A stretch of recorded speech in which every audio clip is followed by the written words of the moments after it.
that safety orbit. During the CRS-31 cargo resupply mission, Dragon successfully performed a reboost test for NASA that demonstrated Dragon's ability to change the station's orbit, and we'll see a similar test coming up, and that'll help inform plans for the upcoming commercial resupply mission number 33 with SpaceX, where Dragon will fly an extended mission and repeat that reboost demo with a modified trunk called the Boost Trunk. This modified trunk will give Dragon the ability to change the station's velocity by up to 10 meters per second. And testing these added capabilities will provide NASA with additional options for station operations in the coming years. And yet another innovation that SpaceX is working on is the intravehicular spacesuits, or IVA suits, that astronauts wear during Dragon missions. These suits are worn by the astronauts while they're inside the spacecraft, versus the extravehicular, or EVA spacesuits that are go for propellant load and launch. For all operators in MCCX and Hangar X, both control rooms will go into lockdown at T-minus 45 minutes and will remain in that state until LES is disarmed. All operators are to remain at their console and maintain a sterile cockpit until MD confirms successful disarming of the launch escape system following orbit insertion or propellant offload in the event of a scrub. For non-urgent no-go conditions, brief the CE or LD and they will approve aborting the count. For urgent issues affecting the safety of the operation, operators shall call hold on the countdown net. Launch control will abort the launch auto sequence immediately and proceed into launch abort.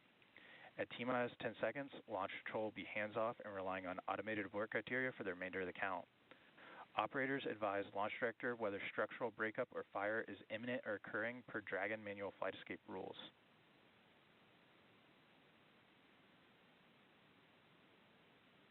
Launch control, you may proceed with arming the crew arm for movement.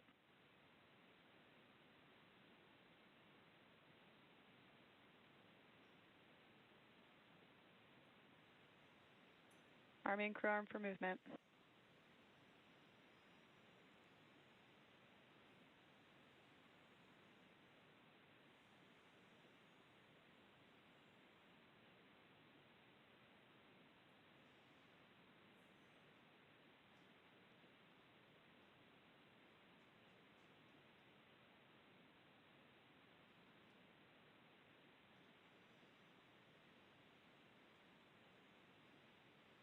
Crew access arm retraction started.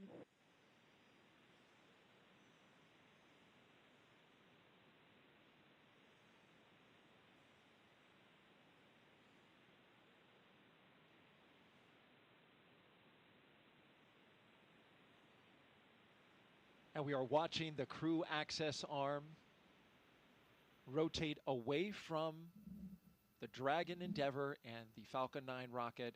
That was an incredible view, Nick, from up high, 275 feet in the air. Yeah, and so as the arm goes away, that's really your first unobstructed view out those two windows inside the Dragon capsule. Unique to Dragon for Soyuz flyers, there were no your windows don't open until you get all the way up to orbit and come out of the fairing. So here you can see what the weather's doing outside for yourself. And there they are, strapped in, Crew 11. Our next big milestone. Crew access arm retraction complete. As we hear that the crew access arm has completed its retraction. Our next big milestone is to have the astronauts drop their visors and start up for Section 7 in their operations. Dragon Space X, you are go for Section 6. Close visors and arm launch escape system. Dragon copies, go for Section 6. Closing visors and arming LES. They may have renumbered the procedures because in the past it was Section 7. That's we may not have gotten that update. But this is a critical moment indeed. And that crew access arm, it can rotate quickly back to Dragon in this moment. Dragon, visors closed, arming LES. In this moment, in between, before they have the launch escape system fully armed. Right? Indeed. So the commands that are available to Xena and Mike at the displays, she's arming the launch escape system now. As that's armed, there's also a button that's going to show up that'll allow them to do an emergency egress, which will command that arm to swing over rather rapidly. And by the time you're out of your seat and ready to open the side hatch, the arm's in place so that you can get to the escape tower. From the escape tower, of course, they would zip line down to safety, to waiting vehicles, and then exit the Launch escape system is verified armed. blast danger area. Now we have the launch escape system armed. This is a critically important system, Nick, that you actually had to use Tracking copy. on one of your missions, MS-10, back in 2018, that saved your life and the life of your fellow crew member. It's part of spaceflight today. What does it provide for this crew in this moment? Yeah, in this moment, it's its safety net. So the launch escape system is constantly trying to determine, is everything going okay? And it does that with looking at a bunch of different parameters. But as long as those stay within bounds, it doesn't do anything. But if something changes, or if there is a handle that the crew can initiate the launch escape, if that's activated, then this is going to separate them from that rocket and get them to a safe distance. And it's from the point right now on the pad all the way until they're in orbit. They've got that continual safety net there to protect them. That capsule can get up in a hurry, too, as you were mentioning with these abort systems. They got to move quickly, going 436 miles per hour in a matter of 7.5 seconds. The Dragon can do that when it fires up its Super Draco engines if it were needing to get away from the pad in a hurry. Yeah, absolutely. You want to. We're about to load the rocket full of fuel and oxidizer, and so if that energy is released, you need to be as far away from it as you can be. And so that escape system is designed to get them away in a heartbeat. As long as everything continues nominally, it's our hope that that system will not be needed today. As we march towards loading those propellants Nick was talking about, that begins at T-minus 35 minutes and counting. Another big moment when they start flowing RP1, Rocket Propellant 1, which is a refined form of kerosene, similar to jet fuel, as well as that oxidizer that together produce that 1.8 million pounds of thrust to lift that rocket and the crew into space. Yeah, it's definitely an important moment, but it's also an exhilarating moment because this is when you start to hear the rocket come alive. The pumps and the fluid moving and the vibrations and it's, Dragon starts to have a personality, if you will. You can hear those sounds, right? Valves moving and clicking. You feel it, yeah. You hear it, you feel it. T-minus 37 minutes and counting until liftoff. We're just 2 minutes away from beginning to load propellant into the Falcon 9 rocket.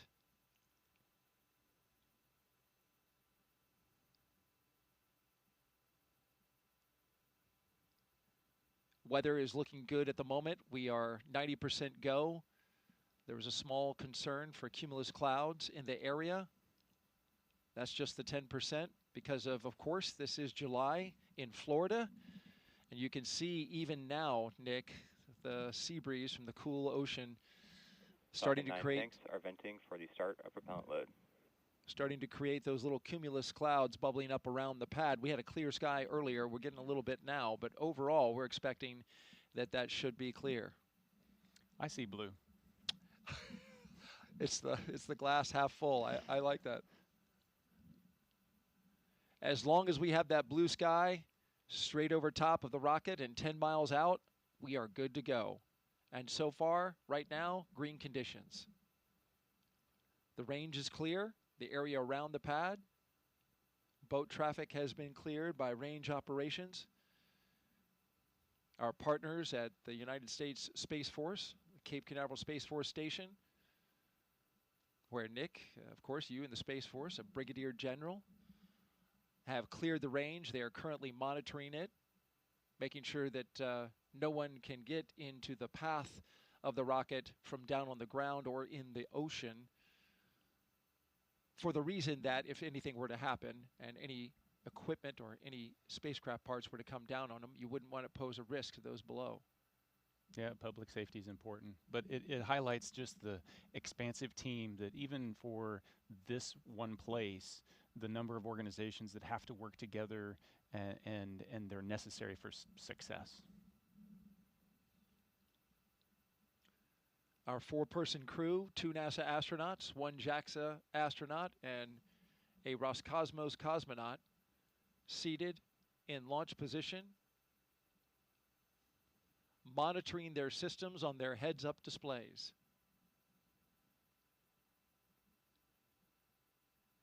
In the foreground on the right, that is a launch tower for Starship, the vehicle that SpaceX is currently testing and developing for use, among other things, in the human landing system for NASA.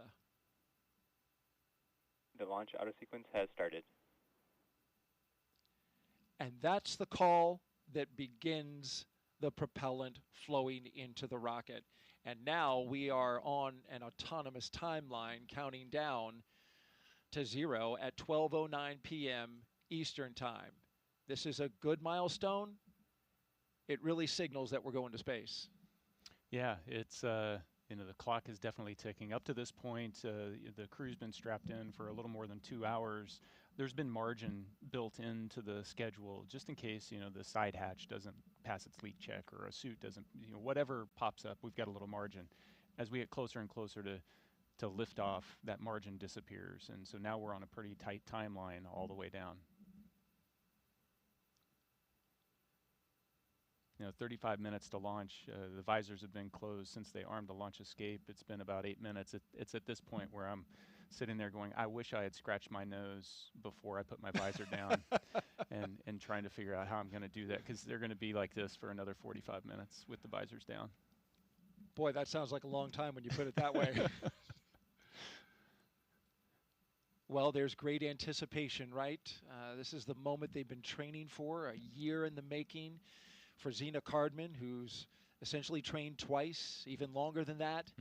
They have been looking forward to this moment for so long and training so intensely, and here it is upon us. Yeah, and you know, the time for reflection was in those 2 hours leading up to this point.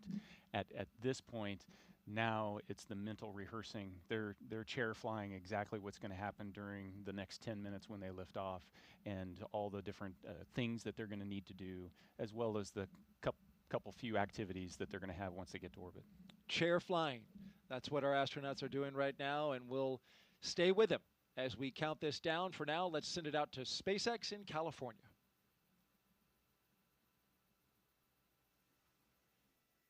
As Daryl mentioned, propellant loading of both RP-1 and liquid oxygen began at T-minus 35 minutes, right on schedule. And weather is our main watch item right now. But I am hearing from our vehicle teams that everything looks good for both Falcon 9 and Dragon. So next up, at about T-minus 30 minutes, the SpaceX launch director will inform the crew when loading of cryogenic helium will begin. First on stage 1 and then on stage 2 about 4 minutes later. Stage 2 RP-1 loading should wrap up at about T-minus 20 minutes and 30 seconds. Then, as we approach T-minus 16 minutes and 30 seconds, we should hear a call out that Stage 2 liquid oxygen loading has begun.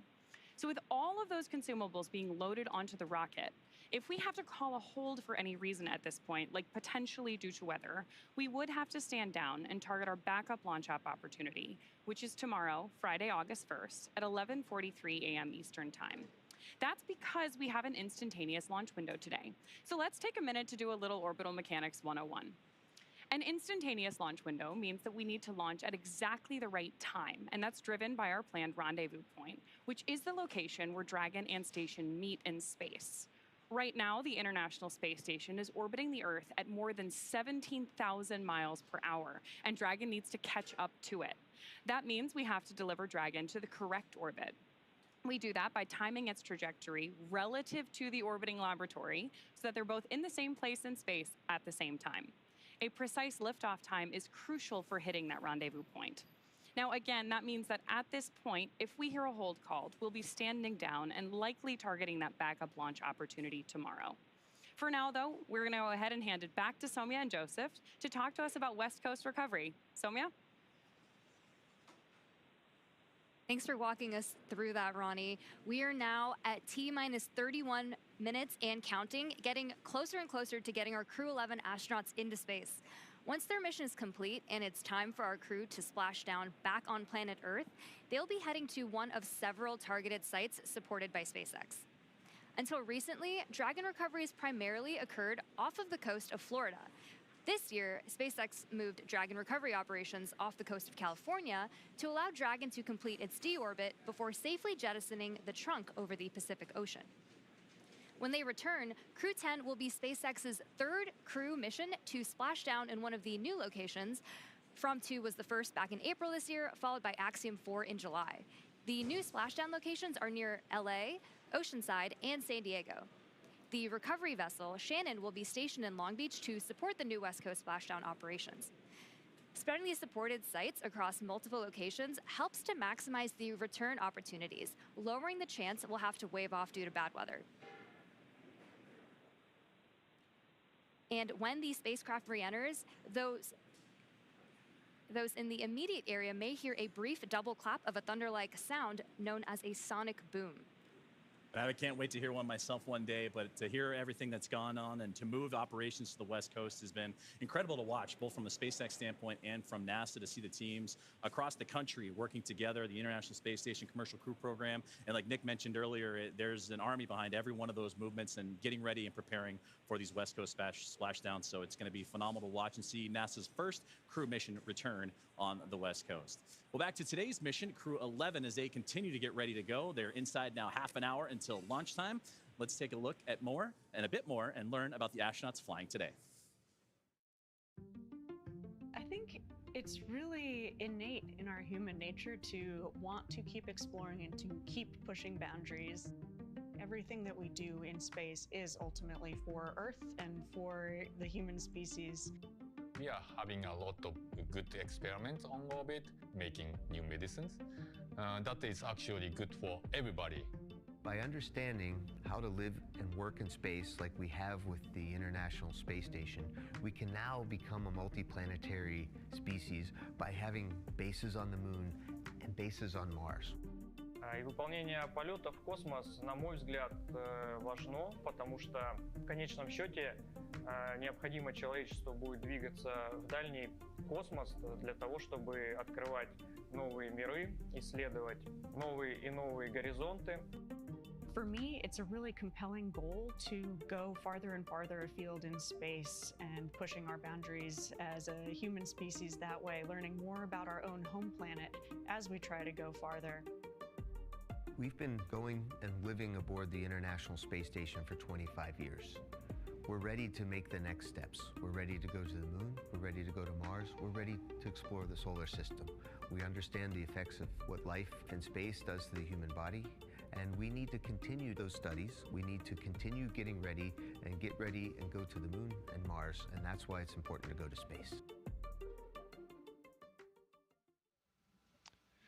All right, let's head back out now to a launch viewing location where Tony's at for another interview with some special guests. Tony?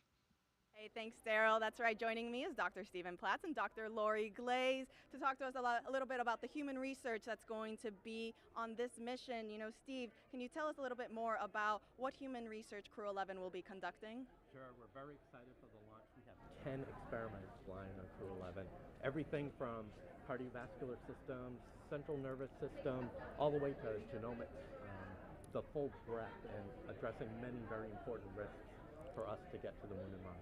That's a lot. You know, speaking of the Moon and Mars, Lori, how does the human research conducted on Space Station help us for those future missions to the lunar surface and eventually Mars? I'm so glad you asked that question. You know, a lot of times we talk about the future, you know, we're going to explore the Moon and Mars. It's here. We are actually less than a year away from our first crewed launch, where we're going to send 4 crew out and around the Moon for 10 days and bring them back. And then about a year after that, we're going to land on the Moon. And we need to be ready, right? We need to be ready for the trips to the Moon and then eventually to Mars. Our crew are going to need to be able to thrive in an environment where they're in microgravity, perhaps for as long as a year. And then we're going to need them to perform on the surface of Mars under 1/3 gravity and do their exploration activities. Because we really need to understand how they're going to react and respond to that environment. And the experiments that are being done on Space Station today, it's such a unique laboratory where the kinds of things that Steve's talking about, we can study physiological responses to bones, muscles, blood flow. Mental health is incredibly important part of this activity. And the experiments that we can do, for example, growing plants without soil, recycling water. If we have the ability to recycle water, maybe 98% of the water that the crew uses, that's less resources we need to bring along. And then sensors that can detect, for example, solar storms so that our crew can take shelter or protect themselves while they're on their journey. So again, the experiments that are being done are incredibly important to our planning, which, as I said, we're launching in less than a year. We need to be ready. That's right. I mean, a ton of valuable research that we are gathering. Speaking then on, the research for Crew 11, Steve, I heard, there's a new experiment that's going to space station. Tell us a little bit more about that. Yeah, that's called manual piloting, and what that is looking for is the ability for the crew to land a vehicle on the lunar surface. So we're looking at the sensory motor aspects, balance, cognition, some of the things that Lori was talking about, and putting them all together, and we have a simulator that actually moves in all dimensions and allows the crew to feel like they're actually landing a a spacecraft. And we're doing that pre-flight. We have some devices on station where we can do in-flight measures as well as post-flight. So that will give us a great idea of what we need to do to prepare the crew to land on the lunar surface. That's great. I mean, Lori, tell us a little bit more about those benefits of traveling then beyond low Earth orbit now. Well, the reasons we're going to the moon and eventually the ability to establish a permanent presence on the surface of the moon, a base per se that we can go back and visit multiple times, is the science that we want to conduct on the surface of the moon will be incredible. We're going to a place that is totally different than where the Apollo astronauts landed, so totally unique environment, different lighting conditions, different geology of the rocks. We anticipate there is water ice beneath the soil in some places near the South Pole where we're going to land humans for the first time ever. So we will be able to do incredibly unique science, but we'll also be able to continue the human research aspects for longer duration stays on the surface of the moon where we're trying to live and work, and that will again feed forward to help us be better prepared for Mars. Absolutely, a ton of exciting things coming up. Thank you both so much for joining us. Now we'll send it back to Daryl and Nick. Thank you, Tony. Crew 11's time in orbit will teach us how to keep humans healthy in space for the long haul. Meanwhile, on the moon-facing side of NASA's work, Artemis II astronauts, including Commander Reed Wiseman, are training for a very different challenge, a 10-day mission around the moon.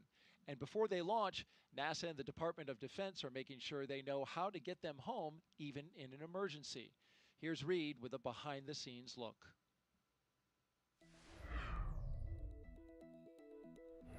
Hi, I'm NASA astronaut Reed Wiseman, commander of Artemis II. I'm here at the Kennedy Space Center in Florida, and as you can see, work is well underway for our next mission to the moon, both on land and off the coast. Back in June, teams with NASA and the Department of Defense used an area of open water off KSC to rehearse procedures for a possible rescue after an ascent abort from the SLS rocket. Instead of using astronauts, they used a set of test mannequins staged inside the crew module test article, a full-scale mock-up of the Orion spacecraft. You can see pararescuers jumped from a plane into the water with their specialized equipment, then approached the spacecraft, opened the capsule, and transported the mannequins to the helicopter safely for medical care. This was one of 2 emergency procedures they rehearsed should they need to rescue me, Victor, Christina, and Jeremy during an abort scenario. And back here on land, now that the upper stage integration is complete inside the vehicle assembly building, teams with NASA's Exploration Ground Systems have been running SLS integrated testing, where they powered up both the core stage and boosters for the first time in preparation for our 10-day journey around the moon. That's a look at your Artemis Moon Minute. For more Artemis updates, scan the QR code on your screen right here or visit nasa.gov/Artemis-Roman numeral 2. Nick, I know you're excited for Artemis. Absolutely. One of your fellow astronauts you spend a lot of time with, Christina Cook, is going up. Yeah. The astronaut corps is small, so everybody in the corps, and so I'm excited to see all 4 of them take their trip around the moon. It's exciting. It's been a long time for NASA, more than 50 years. All right, now let's send it back to SpaceX in Hawthorne, California. Thank you very much, Daryl and Nick. And it was impressive to hear that interview and that Moon Minute. And it's amazing to see how interwoven what's being done with these crewed missions to the International Space Station and how they impact moving forward and the Artemis campaign. So incredible to see about how those two crews and how those two missions work together.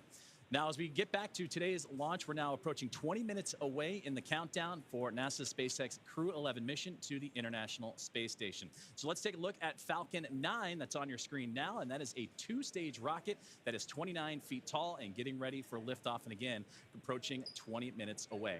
At launch time, it produces more than 1.7 million pounds of thrust. Soumya, that is impressive firepower. Yeah, and rockets like Falcon 9 don't use all that thrust just to go straight up. Early in flight, Falcon 9 performs a gravity turn, which is a smooth Stage pitch 2, maneuver. RP1 load complete. Hearing good call-outs over the nets, which is a smooth pitch maneuver that tilts the rocket sideways to build up horizontal velocity. You may hear this call-out about 10 seconds into launch as the vehicle is pitching downrange. And once the first stage completes its portion of the mission, it shuts down and separates. And a stage rocket like Falcon 9 sheds that booster to eliminate the weight and uncover the Merlin vacuum engine on stage 2. To reach orbit, the vehicle needs to go fast, hitting an orbital velocity of about 28,000 kilometers an hour. And that's just to keep it from falling back to Earth due to gravity. That's fast enough to lap the Earth in about 90 minutes or fly from New York to here in Hawthorne, California in under 10 minutes, which is about 7 times faster than the U.S. Air Force's SR-71 Blackbird. After stage separation, today's booster will be landing at Landing Zone 1 at Cape Canaveral Space Force Station. This particular booster will be returning to Earth for its third time. The second stage takes over from there, powered by a single Merlin vacuum engine, also known as the MVAC. With its extended nozzle and optimized design, the MVAC drives maximum performance, producing 220,000 pounds of thrust in the vacuum of space. On today's mission, we'll light that engine 4 times before deploying the final payload into orbit. Now, so much of what makes Falcon 9 remarkable happens in flight. SpaceX for countdown check-in brief.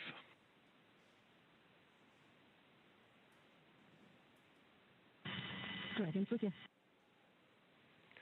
Okay, Xena, we have healthy Dragon, healthy Falcon 9, just like last time, so prop load is proceeding nominally. We do have one watch item that has popped up. There is a pop-up storm cell that is just to the north of the pad.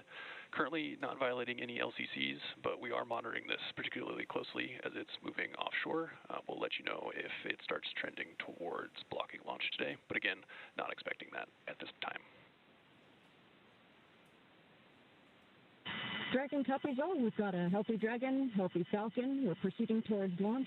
Only watch item is a storm cell that is north of the pad moving offshore. We'll continue monitoring, but otherwise looking great.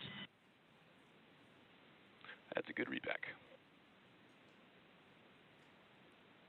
And great communications there from the team here at SpaceX on the ground in Hawthorne, monitoring. What we've been keeping an eye on throughout the broadcast here today is that weather popping up, but everything else looks strong and healthy. The Falcon 9, the capsule itself, and the crew, they're still ready to roll as we're now about 17 minutes away from the launch. Now, talking back to Falcon 9, and what remarkable happens is what happens in flight. It's the first stage, landing itself on land or on a drone ship in the middle of the ocean, the fairings that can parachute back, all ready for another flight to space. Every part of Falcon 9 is a part of a larger design that comes together to do one thing, and that's escape Earth's gravity.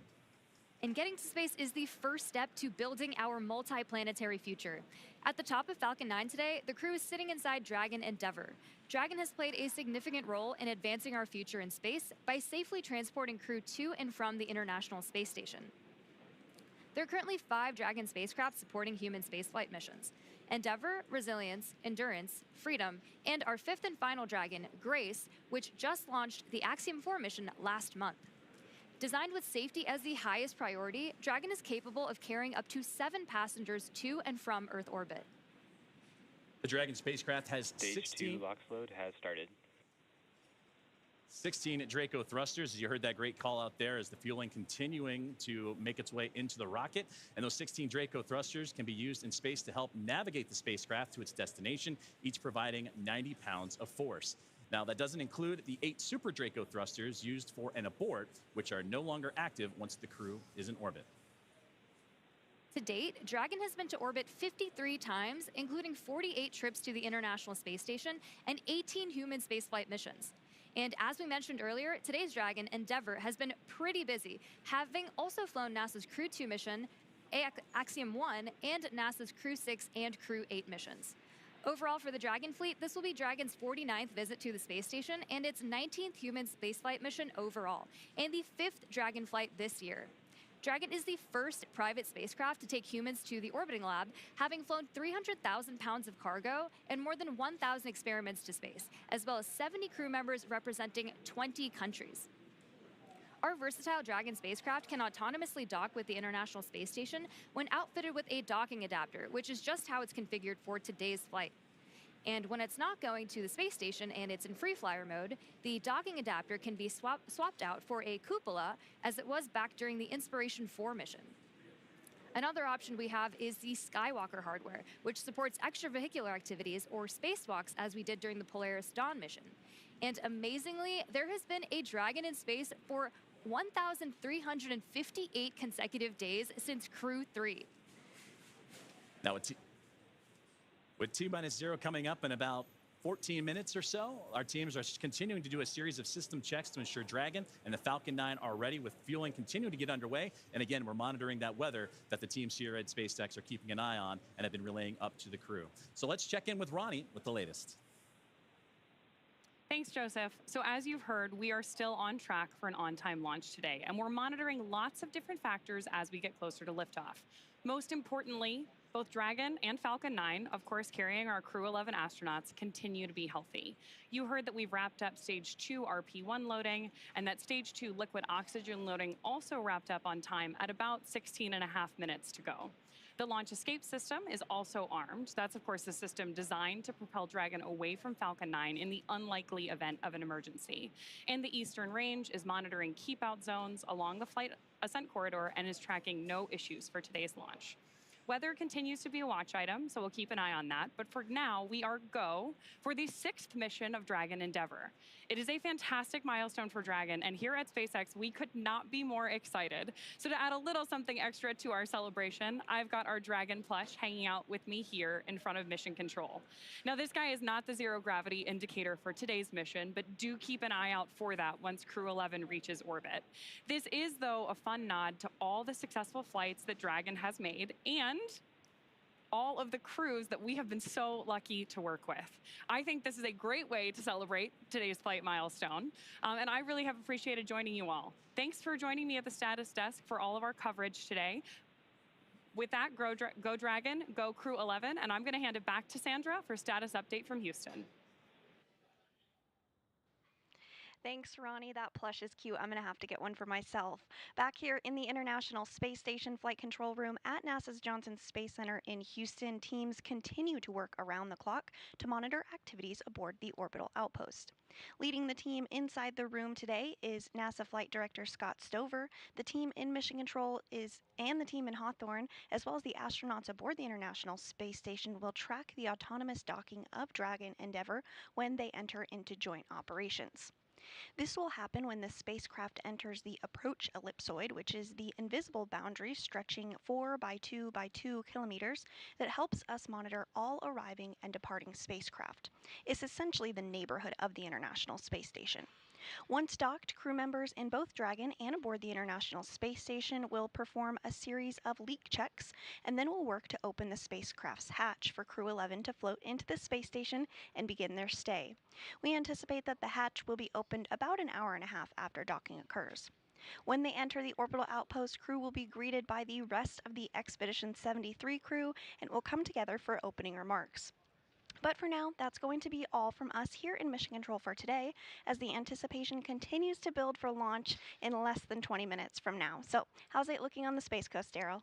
Well, we've got a mix in the weather. There's some clouds that are building, but so far still looking good, okay for launch. It's a watch item at the moment, and so we're keeping our eyes to the skies. Also, this is a first for our broadcast team right here. An astronaut who once sat right here where Nick is sitting as a commentator is now minutes from flying to space. Zena Cardman was once in this very seat, the one that Nick Hague is sitting in now, less than a year ago. She was supporting Nick as he launched with Crew 9. She was originally set to command that mission, but when Crew 9 had the shift and had the change up of assignments, she had to step back to help get the team off the ground. And here's what she said, Nick, after watching you and your crew go into space. Every crewed launch that I have ever watched has really brought me a lot of emotion. This one today was especially unique. I think it was hard not to watch that rocket lift off without thinking, that's my rocket and that's my crew. But I also know that I'm not the only person who can think that. Of course, we have Stephanie Wilson here today, but I mean, there are many, many people who made this mission happen, and there are people on orbit who will be taking this capsule home. And it makes me very proud to know that I am one of many people who can say, that's my crew, that's my rocket. Makes me really proud, makes me feel very connected to this mission that we all get to take part of. Go Crew 9. An emotion-filled Zena Cardman in that moment, and she is going to give us some words any moment now. Dragon Space X, confirmed crew displays are configured for launch. Your thoughts on hearing that after you launched? SpaceX, Dragon, displays are configured for launch. It is our honor, our privilege, and our choice to take part in something much greater than any individual, but it's the individuals who make this endeavor great. To each of you at SpaceX and NASA, to our partners at JAXA and Roscosmos, to family, friends, and mentors, you fly with us today. Arigato gozaimasu. Spasibo большое. Thank you. With gratitude and focus, Crew 11 is ready. And more words. Crew 11, sentiment is the same on the ground from everyone staying here. We have enjoyed working with you in the preparation for the mission. Looking forward to doing the same in flight. Good luck. Enjoy the ride. And more words from Zena Cardman. We just heard from her live. Yeah. Yeah, it's like I started the show. There isn't any place I'd rather be than here today. What Zena said is so true, you know, and it's this palpable feeling that, hey, that's my crew. Those are my friends. You know, hey, that's my commander. And just to be here and know that, you know, I've done my small part to help support them along their way, and there'll be more support that happens in the future.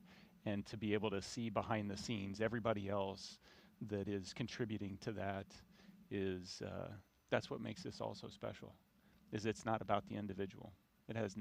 Spaceflight has nothing to do with individuals. It's all about us working together. 100%. Well said, Nick. And kudos to both of you for showing an immense amount of class. You signed up to do this role almost immediately after getting into space, and we heard from you saying, I want to be there for Zena. Thank you for being here. And go Crew 11. And so with just 7 minutes to go, a little over 7 minutes, we want to send it back to Hawthorne for the final countdown. Thank you, Daryl. Thank you, Nick. And those were beautiful words from Zena Cardman. You can hear the emotions behind them and what they're looking forward to getting ready for launch. And they say Crew 11 is ready. As you mentioned, about 7 minutes and change to go until we have liftoff, and we're still awaiting the final propellant loading to complete, and then we'll get into engine chill, and more milestones will be along the way. It's going to be about a 9-minute ride to orbit, and then Dragon in the second stage will continue to coast for a few minutes after that once the first stage and second stage have performed. You'll be hearing some of those performance calls as we get into that final countdown, and then after liftoff. These are SpaceX flight controllers reporting on the trajectory, speed, booster, and performance, and the key milestones, but there are some other calls that you'll hear the crew make as well, especially after liftoff. The crew will report out a few number and letter combinations which mark different abort zones throughout the flight up the eastern seaboard. The first two, 1A and 1B, are abort modes available. Has started. And right on cue for the engine chill that has begun. And those first stage abort zones, again, 1A and 1B for that first stage. Next are 2A through E. Those will come into play once the second stage kicks in, though we'll only hear that 2A call. And diverting a little bit from the other naming systems, we'll hear the call Shannon, which refers to Shannon, Ireland. This means that the crew could target off the coast of Ireland if they needed to abort late in that second stage burn.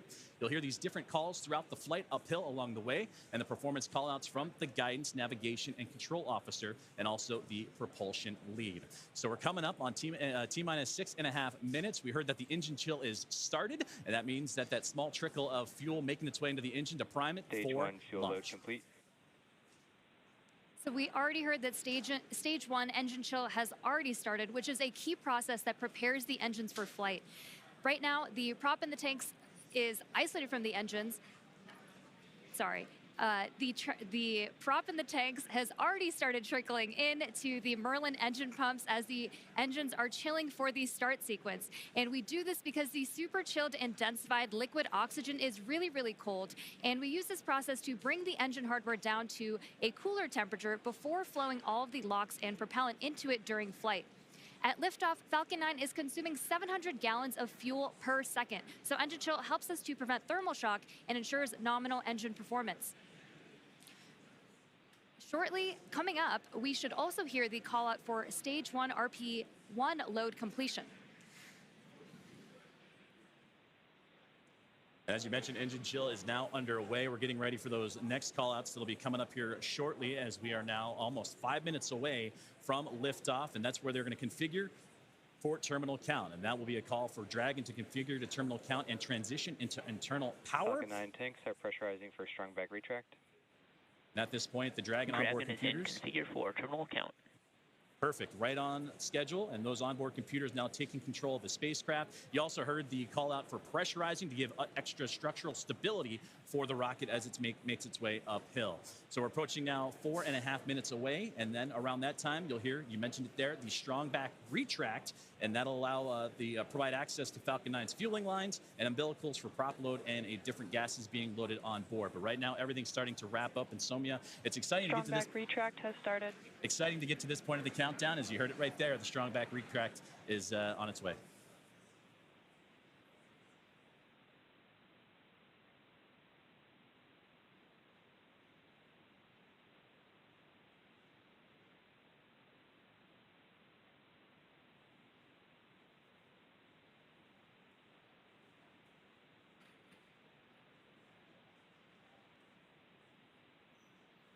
So we have a great view on our screen of the clamp arms opening up just around stage 2 under Dragon in preparation for strong back retract.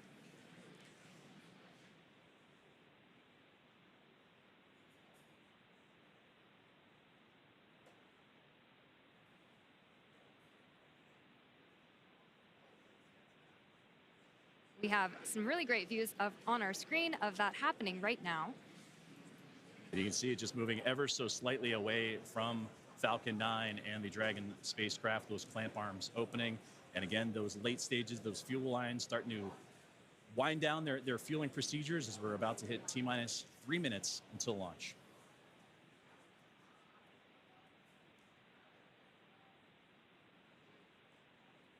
Second stage loading will wrap up shortly after the first, and you've probably noticed those white clouds venting from around the rocket. That isn't smoke. Stage 1 LOX load complete. That's condensation, as stage 1 liquid oxygen loading has been completed. As liquid oxygen warms slightly inside the tanks, some of it boils off, and that gas is vented to manage pressure. When the vented oxygen hits that warm Florida humid air, in terminal count and on internal power, it instantly condenses into those clouds. As you just now heard, the Dragon now in prop load complete, on into internal power. It's fully fueled. The rocket and Crew 11 are ready for liftoff. And this rocket now transitioning into internal power. The gas closeouts will also begin to purge all the feed lines and allow Falcon 9 to be isolated. And then they'll get vented overboard through the umbilicals and strong back retract. So coming up in just under 20 seconds, we should hear the call out that LOX load will be completed on stage 2, which will mean that there will be 1 million pounds of propellant loaded onto Falcon 9 at that point. We're coming up on that call out in just a few seconds from now.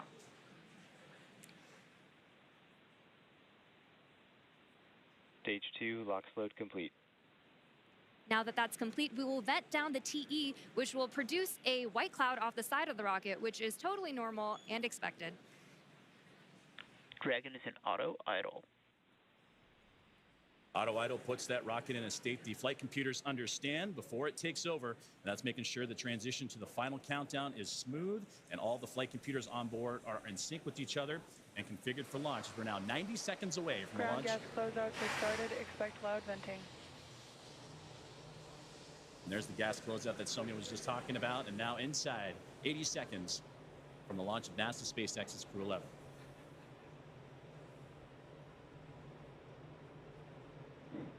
On countdown, hold. We are standing down for violation of weather rules. Launch auto sequence is aborted.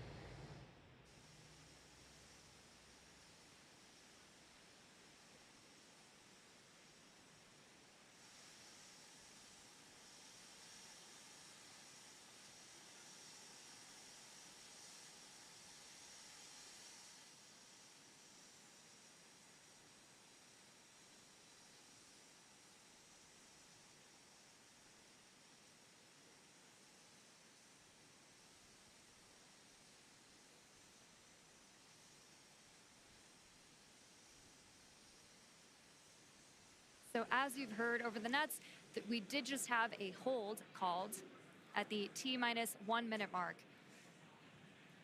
And that hold due to weather, that was something that we've been keeping an eye on. Our team here in SpaceX and Hawthorne, as well as in NASA, we're monitoring that throughout today's broadcast in preparation for launch. But unfortunately, standing down looks to be the case as the weather has created that violation. But we'll continue to monitor and await for the news officially from the teams on the ground as that weather violation looks to come into play for launch today. Dragon SpaceX, bad luck on weather there. We just got clipped by a cumulus cloud right over the pad, so ended up scrubbing for weather.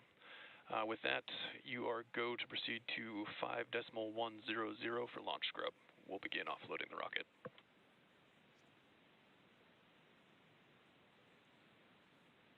Dragon copies all 5.100. Too bad, but we'll be ready next time.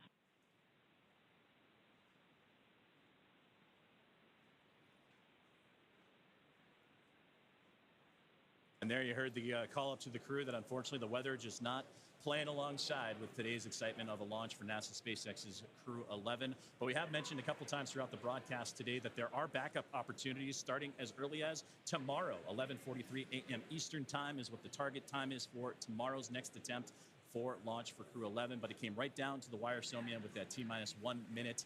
But you heard on the loops there that it was just clipped, as they said, by a cumulus cloud to violate the weather rule. So unfortunately, today's launch attempt has been scrubbed due to weather.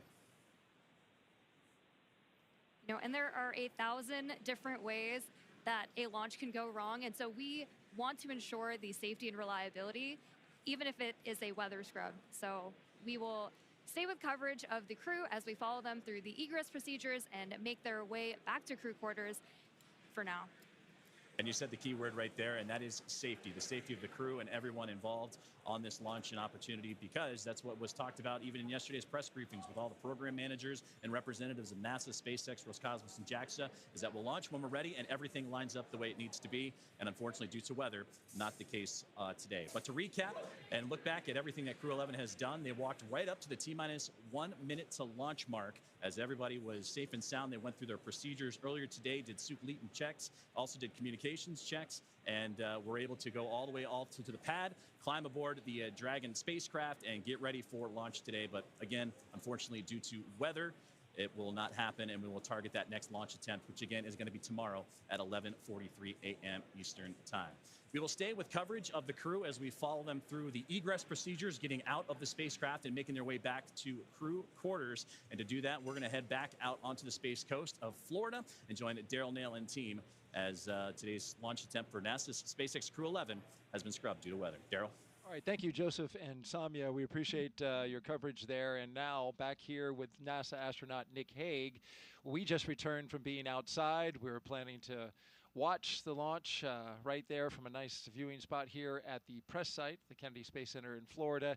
And unfortunately, even as we walked out, Nick, we got a sense that this might not happen because clouds had been building in and around the area. We had dark clouds overhead of us. We got up on our area to watch the launch and heard a Phase 1 lightning alert go off. And then I just, my heart kind of sank a little bit because I thought that might be it. Yep, then you see the clock stop. Yes. And you know it's happened. So it's disappointing. But there's a reason we do it, and that's to keep everybody safe.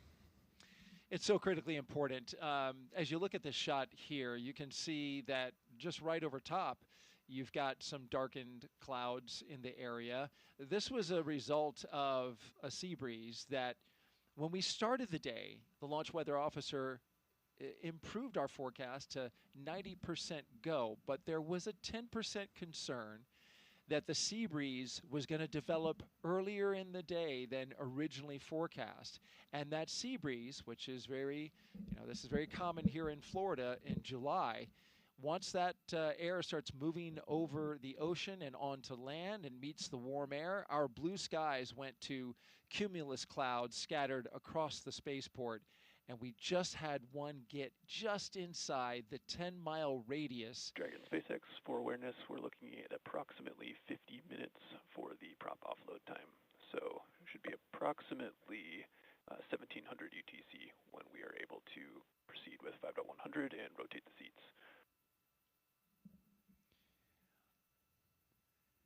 Dragon copies, we're looking at about 50 minutes for prop offload, so 1700 ETC for the rest of 5.100 and seat rotation. Good readback.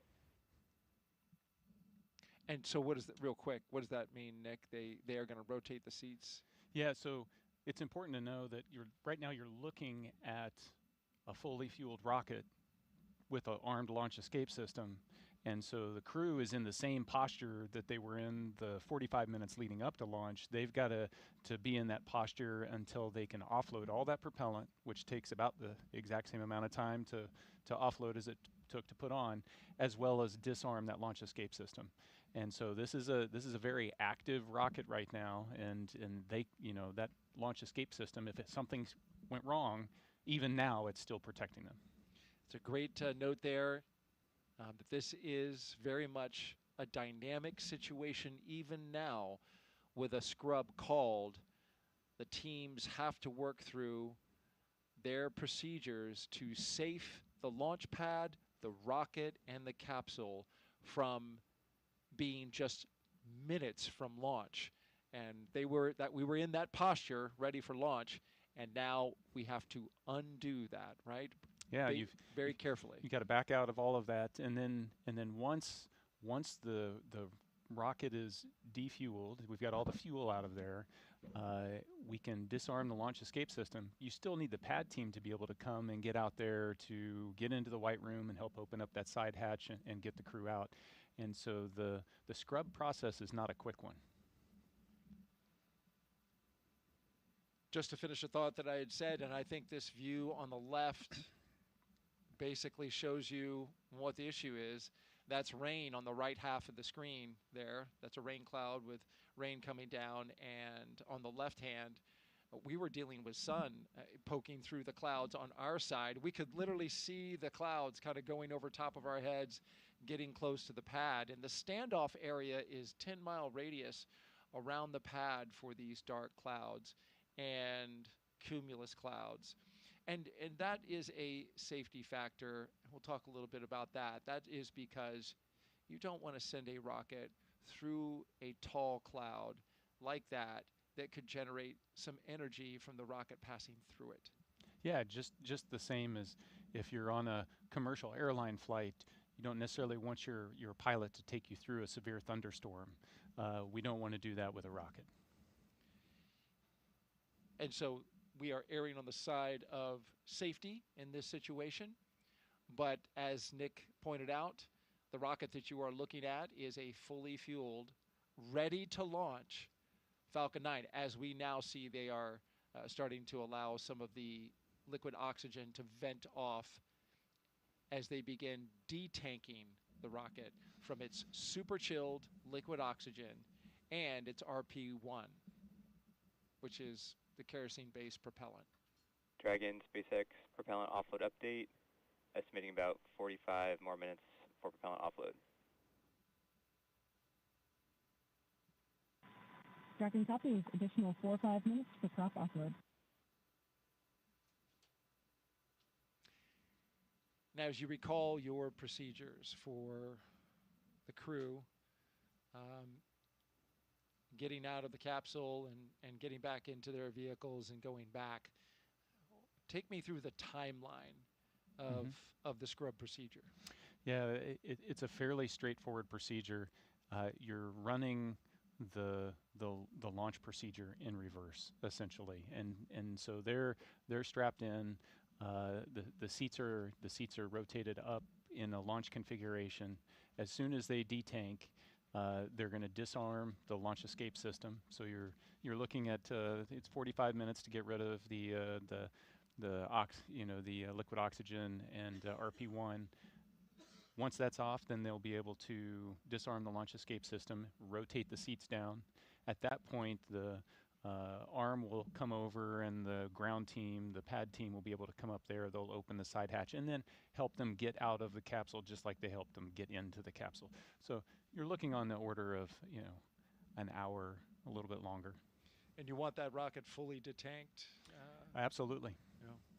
Yeah. You've got cryogenic propellants, oxidizers, Moving, flowing. flowing, and you want to make sure that that's all secure before you put people around it. That's the way the system is designed.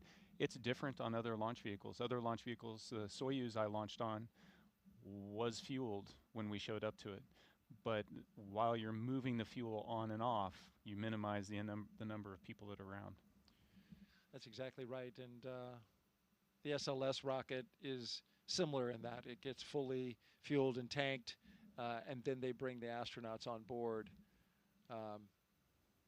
SpaceX does it so they can do that tanking as the very last part of the mission timeline.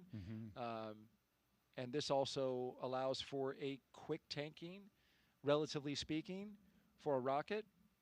And then allows you to detank it. But they're using super densified liquid oxygen as well. So you mentioned it. High energy systems are engaged here, and so we are now unwinding that as we proceed through the scrub procedure. If you're just joining us, we scrubbed this launch at T-minus 1 minute and 7 seconds until liftoff. We had a healthy rocket, a healthy spacecraft, we had a clear range, and we just had weather in the area, a cumulus cloud that just clipped the radius nearby within the launch area, the 10-mile radius. It got into that standoff area, and that is what caused the scrub for the day, because that is a safety measure to keep the crew that you see on the right side of your screen safe from any potential hazards that could develop as a result of the weather. And this view gives you a clear look at exactly where the clouds ended up now just about 10 minutes after when we were supposed to lift off, right over top of us. They were certainly in the area. We heard the lightning warning go off, and so we knew when we were standing out there watching this launch that that was a bad sign. But it's interesting. I've seen it go both ways, right? Where we get a launch forecast that is 85% no-go, but you find a hole in the clouds that's just 10 miles in radius, and it's all around the launch pad, and you can launch. This is the opposite of that. We had 90% go with only a 10% chance, but this is Florida in July. These things can pop up literally just from, you know, the daily sea breeze collision that we have over land. Yeah, weather is dynamic, and we throw a lot of technology at it, we throw a lot of science at it, and it still baffles us sometimes.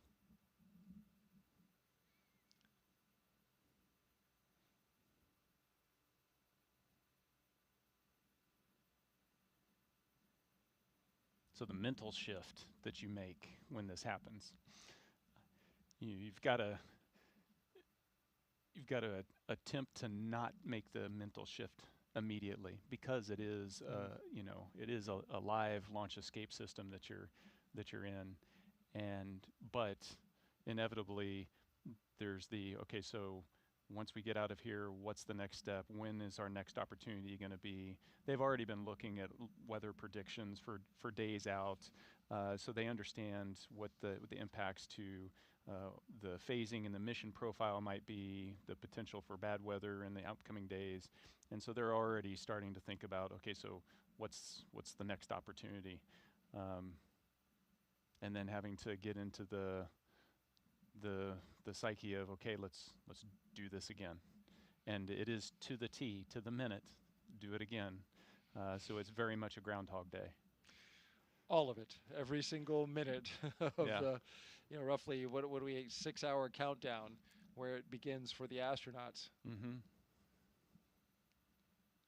And you mentioned the backup days. Joseph mentioned those before he tossed over to us, but it's worth mentioning again. Our backup opportunities are tomorrow, Friday, with a T0 at 11:43 a.m. Eastern Time. Our coverage would begin at 7:30 a.m. on NASA Plus. The weather for tomorrow is just a little bit better than it was today. But what does that tell you, right? We scrubbed today. It's 85% go. The concern is the same, because the same pattern could develop. It's cumulus clouds building up and around the pad. But I will add this. We have moved a little earlier in the day. So the later that sea breeze develops, the better opportunity we'll have for getting some clear weather. If we can't do it tomorrow, then our next opportunity would be Saturday, August 2nd. We'd still have an 85% go for Saturday.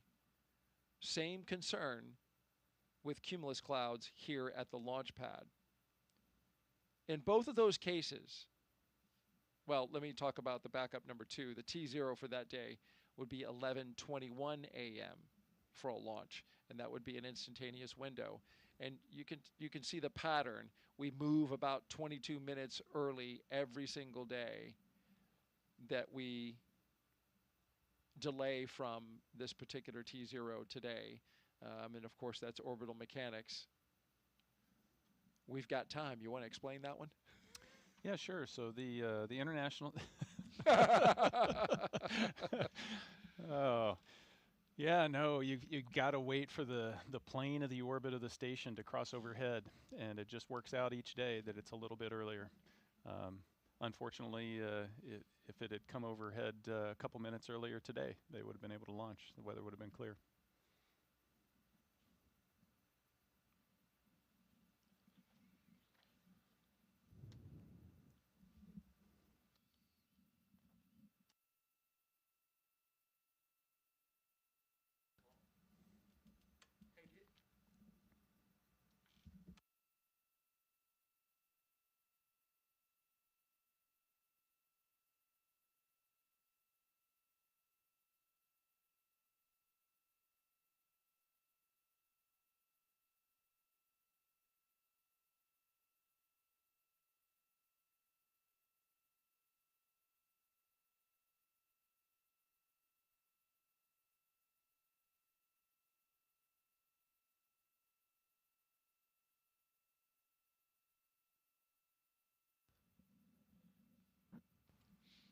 I just mentioned the backup opportunities.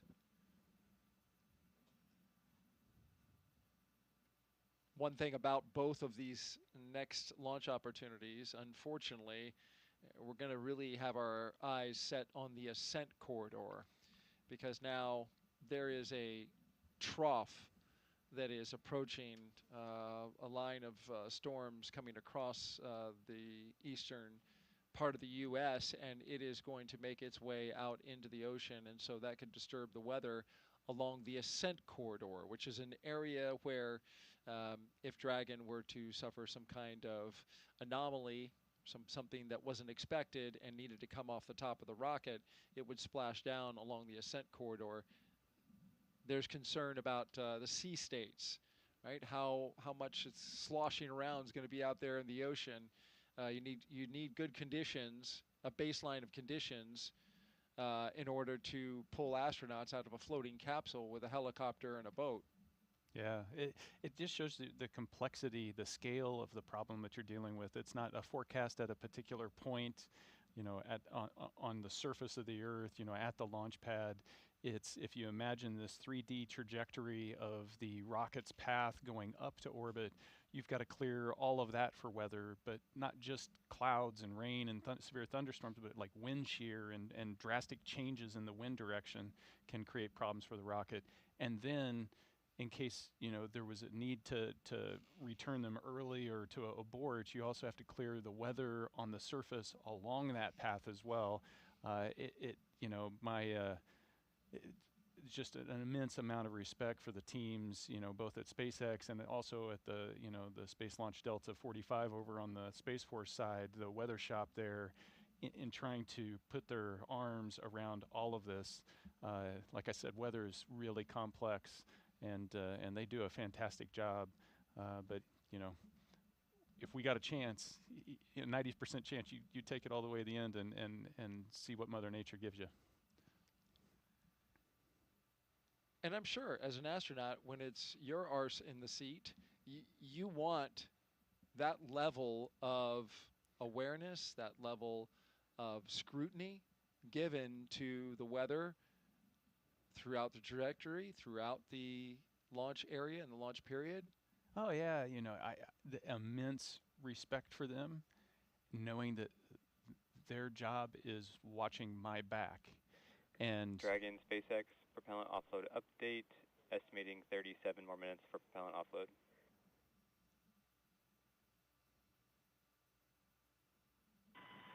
Dragon copies. 37 more minutes. the clock ticks slowly. Hope you got 37 minutes worth of stories, Nick. But I, like I was saying, it just takes so much to do that when you're sitting in that seat there, if you get the call for a scrub, there's no question. It's, you guys are the experts. This is the safest thing for us to do right now, and you're all in. You're not second guessing. But you also have that moment, like when we were standing out there, you're like, oh.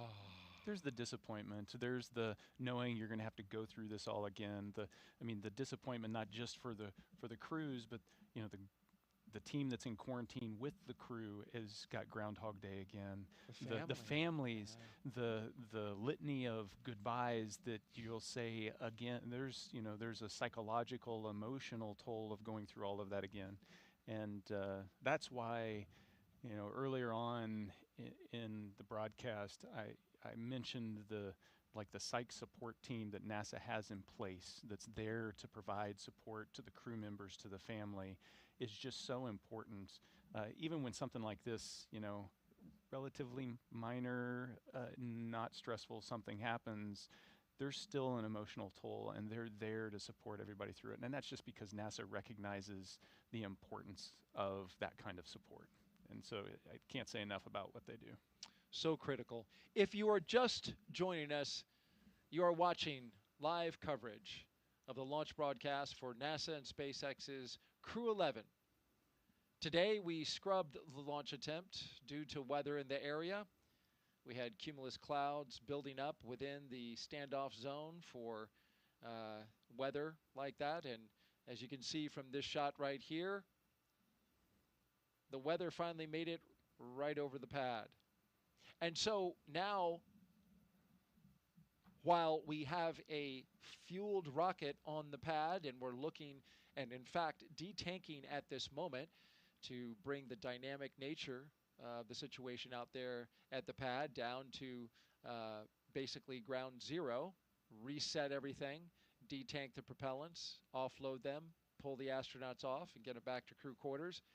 We look ahead to our next attempt, which is tomorrow, Friday, August 1st at 11:43 a.m. Eastern Time. Our coverage would begin at 7:30 a.m.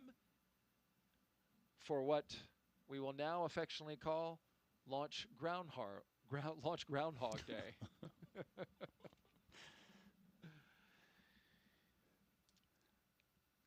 And you can see there the start time is 7:35 a.m. So it's that'll save you 5 minutes if you want to join us right at that moment. We'd love to see you again.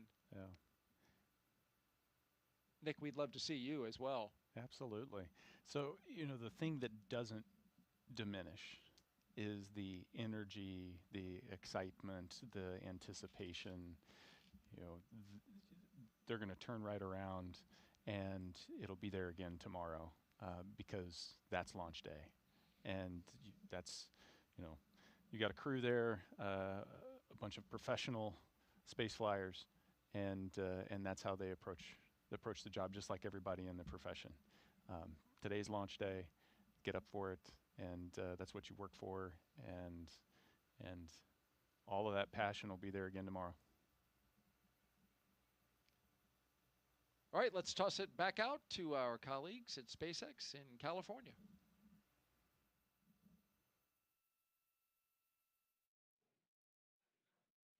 Thanks so much, Daryl. So couldn't agree with you both more. What we're doing here is trying to make sure that we are effectively doing the launch procedures in reverse. Right now, we're detanking Falcon 9, so we're taking about 1 million pounds of RP1 and liquid oxygen off the vehicle so that our crew can safely exit the spacecraft. On Monday, our crew actually worked through a dry dress rehearsal. So they went through a lot of the procedures that they did today exactly as they did them today in preparation for launch. Now that we've called that hold due to weather, we're standing down for tomorrow. We're actually just following through with the rest of the dry dress rehearsal procedures. The crew is going to exit or egress the spacecraft, and then, as we were just discussing, go back into that quarantine process.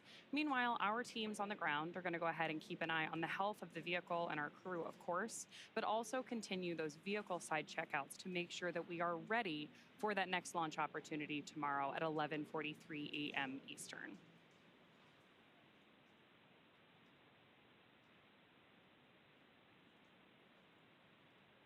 We've got about 30 minutes, a little bit more, waiting on that detanking.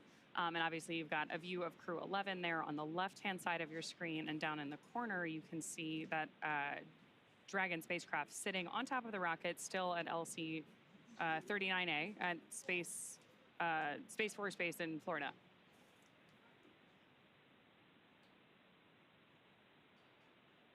We're, of course, going to keep following the crew, keep a close eye on them as they follow through these egress procedures and then make their way back to the crew quarters to maintain that quarantine environment that they've been in now in the lead up to launch for several days.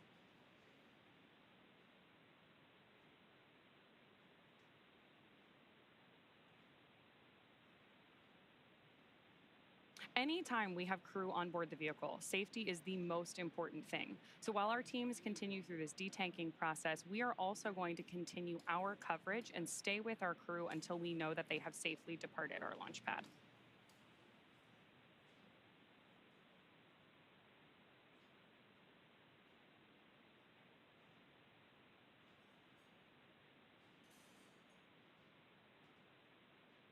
Of course, one of the other things we'll be keeping an eye on tomorrow is to understand how these weather systems evolve.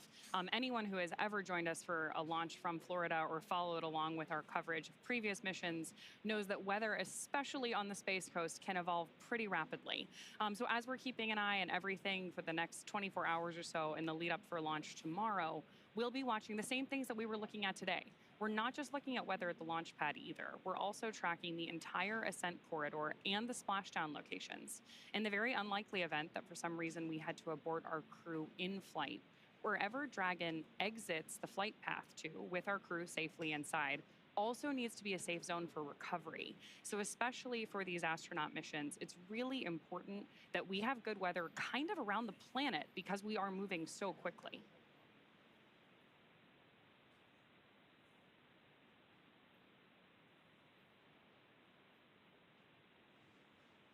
Yeah, you're absolutely right, Ronnie, as we continue to follow along with today's coverage of NASA Space X Crew 11 today and back here in Hawthorne.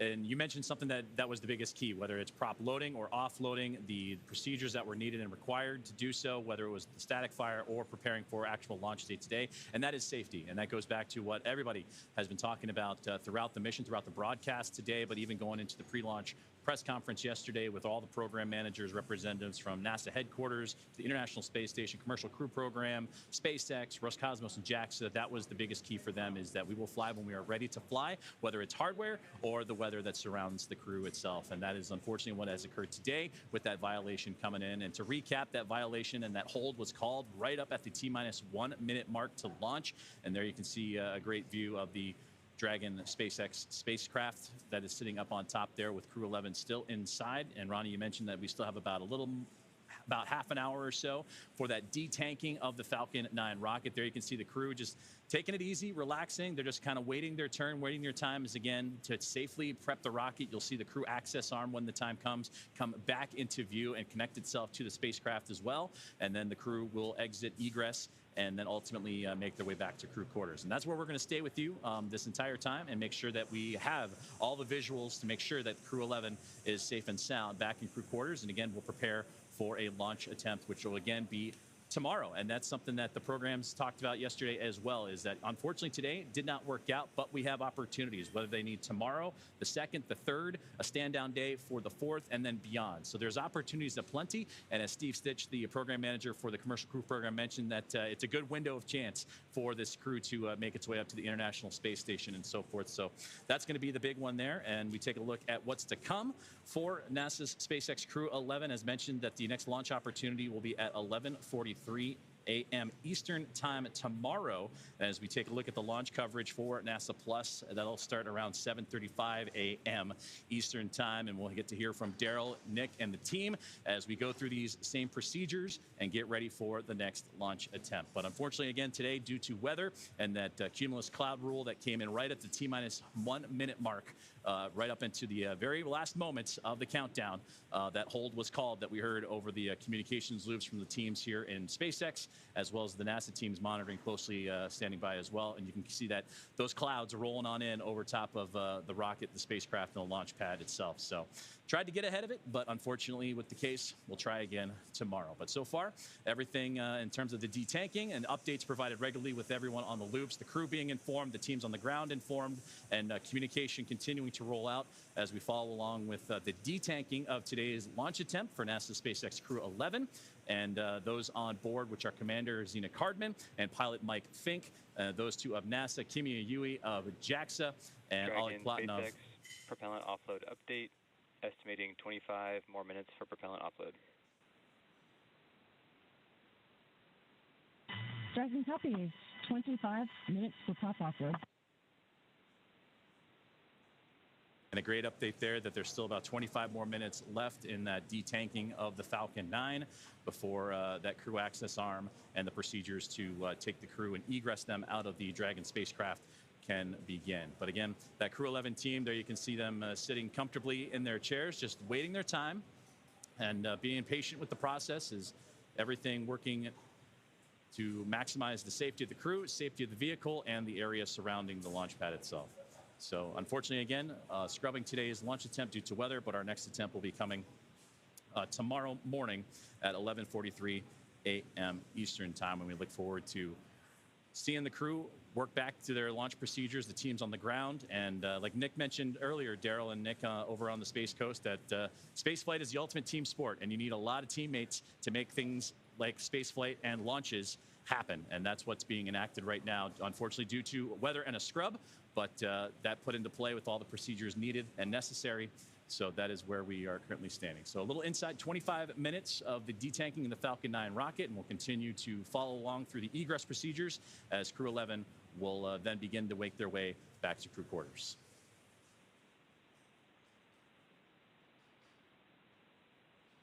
We are.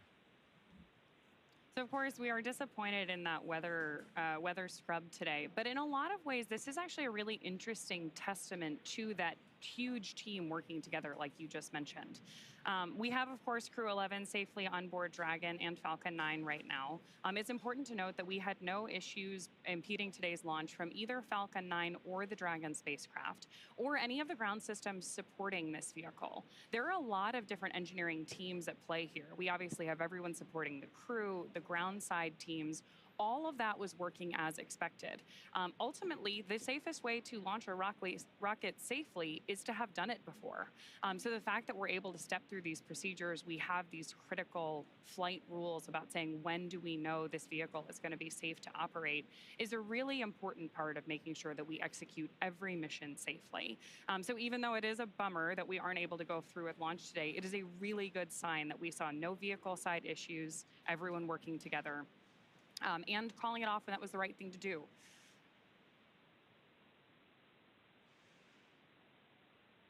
So with that, while we continue to monitor this, like we mentioned, we are going to keep our coverage going all the way through until Crew 11 egresses the spacecraft and then exits the pad. But I'll toss it back over to Daryl and Nick for a little while. All right, thank you very much, Ronnie. Back here at the Kennedy Space Center in Florida. And a look out from the press site. When you look out east, looks like a beautiful day. It sure does. And it was. But over top of the land, we had those cumulus clouds bubble up, and they created some storm clouds that got just a little too close to the rocket. So the launch was scrubbed at T-minus 1 minute and 7 seconds.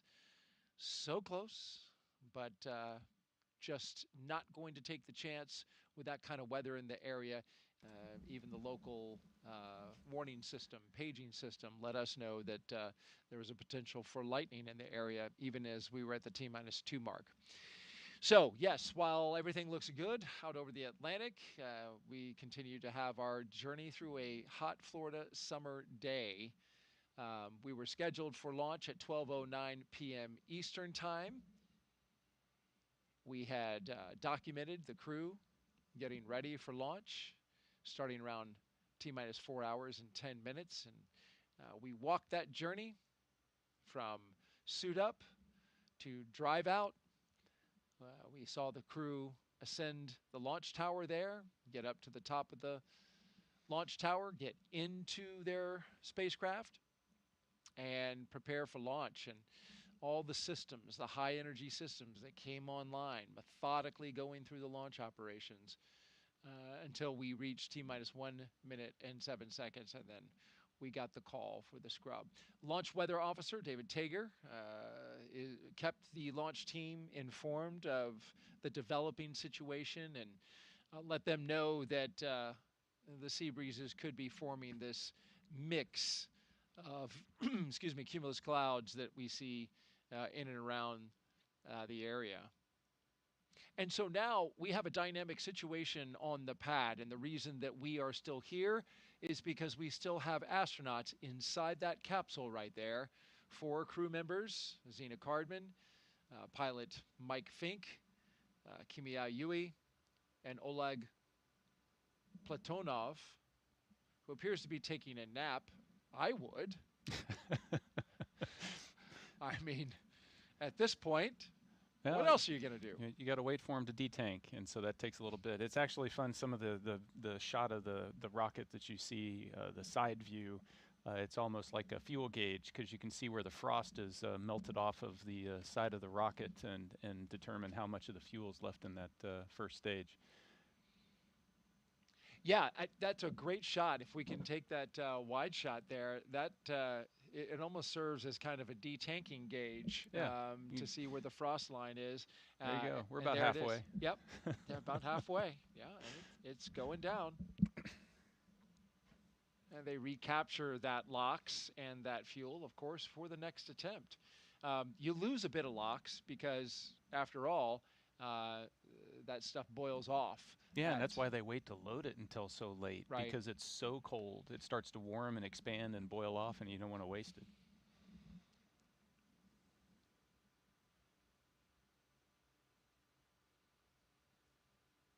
So the question now becomes, or the question that I will ask now is, what do the astronauts do after they get out of their capsule and go back to the astronaut crew quarters? This kind of served like a dress rehearsal. They have now had 2 of them, which is good practice for an operation like this. But you don't need to practice anymore. So what do you do? Yeah, so you're gonna get out of the capsule. Everything runs in reverse all the way back to the ONC building to crew quarters. You're gonna get out of your suits. The suit techs are going to get those all cleaned up so that you're ready to try again tomorrow. And then I guarantee you that all 4 of them, the first thing on their mind is, okay, so when are we having the meeting to talk about, is tomorrow a viable launch opportunity? Is the weather good? Are the systems good? Is the phasing work so that we can get to where we need to be? Is that good? And then get the thumbs up to press for tomorrow. Or if things aren't lining up right, then when is the next opportunity after that?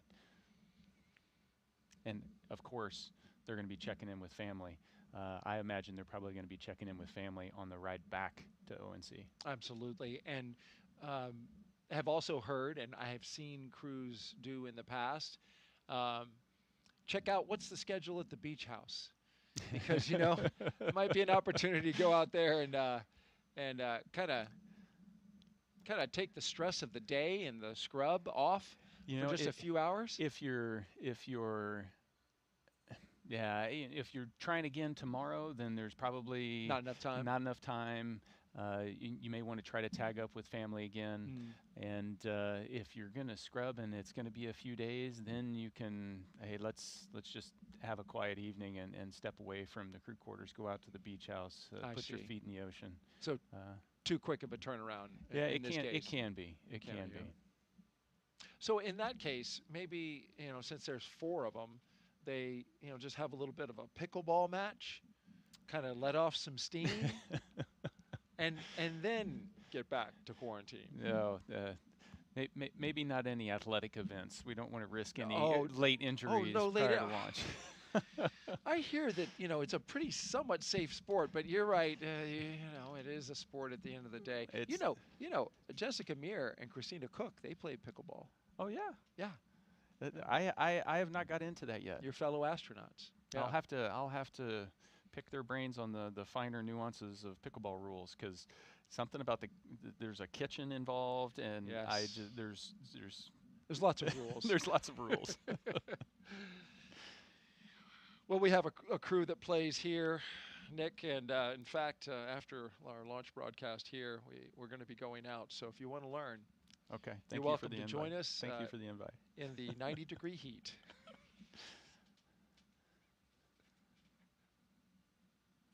Still a beautiful rocket. It is indeed, and it's going to stay there overnight. It can rain on the rocket. That's not a problem. We can have storms in the area.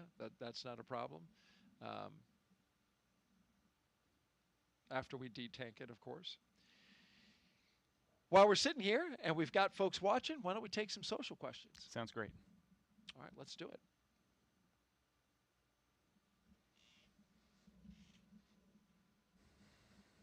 If you're just joining us, we scrubbed our launch earlier today at 12:08 p.m. Eastern Time, T-minus 1 minute and 7 seconds. Our question comes from Hey Aviate. I want to be an astronaut. Any advice that will be really helpful apart from the usual requirements? I'm going to assume the usual requirements would be a STEM background, right? Science, technology, engineering, or mathematics. But what gives people an edge these days? Because it's so competitive, Nick. Let's be honest. It is. It's highly competitive. How many people in the astronaut corps? Less than 50. Right. Yeah. In each class, there's maybe 10,000 applications for a dozen spots. 10,000 applications. So it is very difficult. The minimum requirement is you need a STEM master's degree. And so you've got to get that foundational educational baseline. Yeah. So there's lots of things that you wouldn't necessarily think about that get evaluated. For example, we're watching Crew 11 here. They've been strapped into these seats for about 3 hours now. They've got another 30 minutes or so. And so patience and the ability to have enough personal discipline to be able to sit still and wait for long periods of time.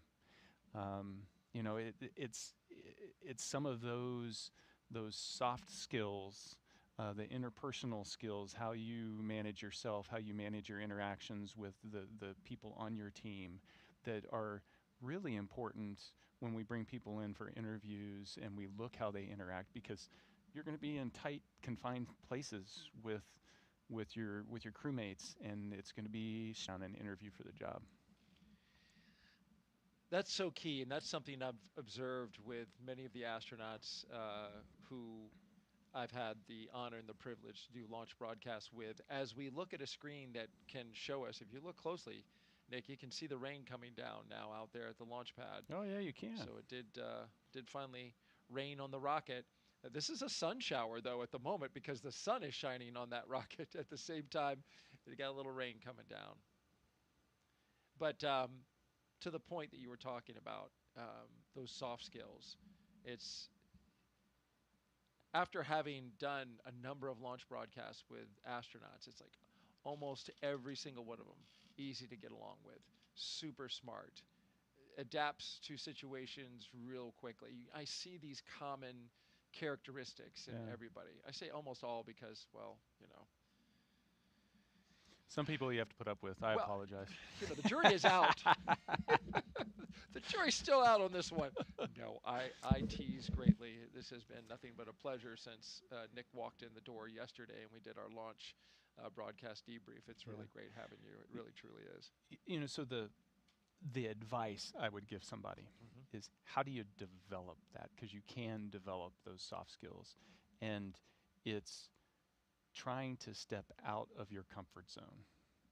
And you know, you become more adaptable if you've been in different situations, and try to figure out how to expand your comfort zone, and then trying to just be a great teammate. You don't always have to be the leader, you don't always have to be the follower, but what does my team need me to do? And you know, those simple things, if you focus on that over years, and it takes decades to grow into the people we select, you can get to where you need to be.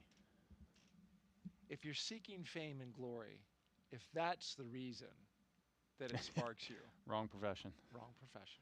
That's right. I think I said it earlier. It's not about this sport is not about individuals. That's right. It's team. And that was never better exemplified recently in our commercial crew. And this is just an example that we're aware of. But Zena Cardman, the commander who's aboard the rocket and spacecraft today, her standing down and supporting you and your team when you launched after she got pulled off that mission. Another question in from Aqua. What does it feel like when the rocket is launched? We talked a little bit about this earlier in the broadcast, but this is like, talk me through give me some sensory detail here. Yeah, sure. What are the feels? Yeah. Before I do that, I want to double down on your last comment and just say, you know, so we put the spotlight on Zena because she's the one strapped into a rocket today. You know, Stephanie Wilson did the exact same thing, and I'm equally excited to see her strap into a rocket and get her flight. They are the epitome of the professionalism that the astronaut corps strives to be. 100%. Yeah.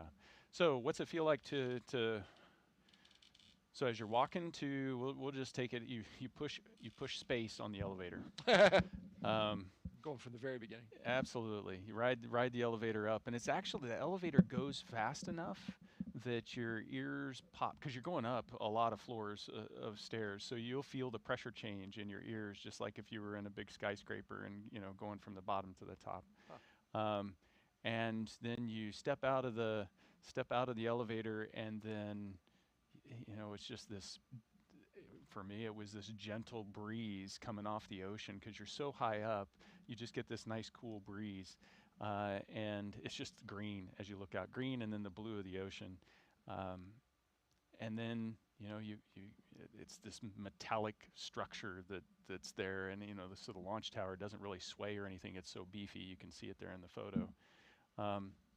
And then you get into the gantry arm and you start walking out to the capsule, and then you know, you're surrounded by this, you know, this visual of this tube leading you to where you want to go. And so then that's where, like, emotion starts to color how you're seeing everything, and the white room is chilled down, it's cool, so that the vehicle's cool, and you climb in, and as soon as you cross that threshold of the side hatch, it feels, you know, before it was like you've done it once, maybe twice, and it's unfamiliar, but it's still, you know, sensory overload to some degree. As soon as you get inside the capsule, you've trained for so long, it feels like home. You know, it's like you've spent, everything's exactly where it should be, and you feel comfortable. And so then, you know, the side hatch closes, and then at prop loading, that's really where, like I mentioned before, the rocket comes to life. The pumps start spinning up, you can hear the fuel flowing, you feel the vibrations, you get venting that's happening, and that's why when you feel like, so I'm on a thing. I'm not on a machine. I'm on this thing that's got a personality, that's got this life inside of it. And And then at the moment of liftoff, there's just, the engines light up and you get this subtle vibration and you feel the pressure of your body being pushed into your seat. Just, your back is being pushed in. And it's that all the the millions of pounds of thrust that are happening, and it's just squeezing you in that seat, and it's just continuing to push you in that seat as you kind of creep off it's smooth. And so if you've been in an electric car and somebody just kind of slowly presses the accelerator and then just keeps mashing it until it's all the way down, eventually you're pressed into your seat and you're accelerating, and it's like that, but you don't stop for 9 minutes. And you go the from feeling of acceleration goes that long. You've got staging in the middle, so it starts at 1G, and then you build up to 4.5, and then it drops off during staging to nothing for a few seconds, and then it starts back up again and builds up, and then it stops and you're in space. And so those 9 minutes are just this amazing roller coaster ride that is like super smooth, with a little bit of vibration. And the whole time you've got these windows that you can look outside and watch it all happen as the Earth kind of disappears down below. And it's just phenomenal. I wish everybody could do it. No doubt. I wish I could do it. That is, what a great explanation of what you experience from beginning to end. If you're just joining us, we are live with launch coverage of NASA and SpaceX's Crew 11. The launch to the International Space Station scrubbed for the day. You see the weather in the area caused a scrub at T-minus 1 minute and 7 seconds, just at 12:08 p.m. Eastern Time. The crew is inside the capsule at the top. They are safe. They are waiting for the completion of detanking the rocket of its highly energetic propellants, which we are currently doing now. Just should be just another 15 minutes or so. Our next attempt for today's launch, provided that after they review the data from today's scrub, should all that look good and check out, the next opportunity to launch is August 1st at 11:43 a.m. Eastern Time. Weather for tomorrow is 85% go. The only area that is a watch item, that is a significant watch item, is the weather that's going to be disturbed along the eastern seaboard after we get a trough of disturbances make their way into the eastern Atlantic.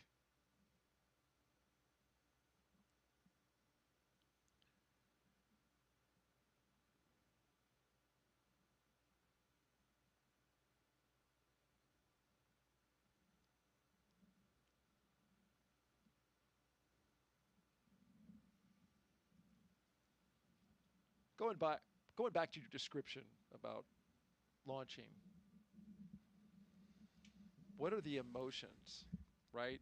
So when you first launch, I'm imagining when it lights and that first thrust off the pad, like the anxiety, a little fear. What are you feeling?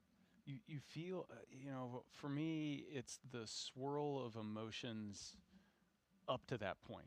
I've got a swirl of emotions leading up to it, where there's this desire to be perfect, right? I don't want to make a mistake. I don't want to let down the people that spent the better part of a couple years training me to be perfect in the moment. So you don't want to make mistakes. There's this anticipation of the unknown, especially on your first launch when you don't know what to really expect. But even on subsequent launches, it's the unknown of what could happen. Just that heightened sense of vigilance that you need in order to be able to react in the moment appropriately. There's the joy of, like, I'm getting to do this thing that I love to do and I've wanted to do, and now's this moment. So there's just intense excitement and joy. Yeah. There's a tinge of sadness because you know everybody you love is down on the ground and you just said goodbye, and you know you're not going to see them for a long period of time, and so it's this blender of emotions. But as the clock ticks closer to T-0, the focus starts to narrow in, and it becomes, okay, now I'm in operator mode. Let's execute. We got a mission to do, and so at the moment you lift off, you've got a radio call, and you've got radio calls you need to make all the way up just to, you know, to confirm what launch abort phase that you're in, and all of that, and so you're trying to absorb and monitor everything that's going on, and listen to what and see what the vehicle is telling you.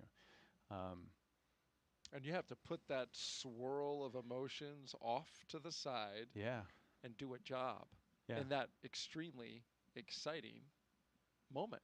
And that's one of the, you know, that's a skill you have to have in the job, because it's not just launch that happens. It happens all the time, and so we train to be able to stay focused on the task at hand, but then also recognize that you can't just bottle that stuff up. So you got to process it at some point, and so finding the right ways to process that and the right moments to process that. Fascinating to listen to everything that goes in to a launch day, to the launch moment, the emotions, the feelings, and the preparation, the skills required to get through it. Thank you so much for sharing that with us, Nick. Let's toss it out to SpaceX in California for our continued documentation and coverage of today's scrubbed launch attempt.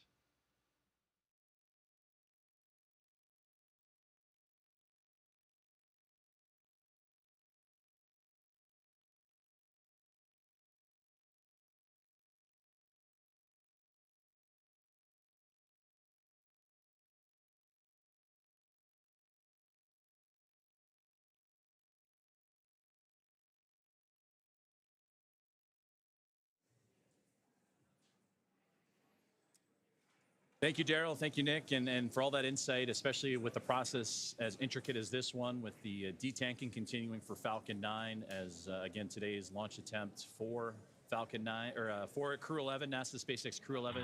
Tracking copies. Go to disarm LAS per section 2 of 5.100.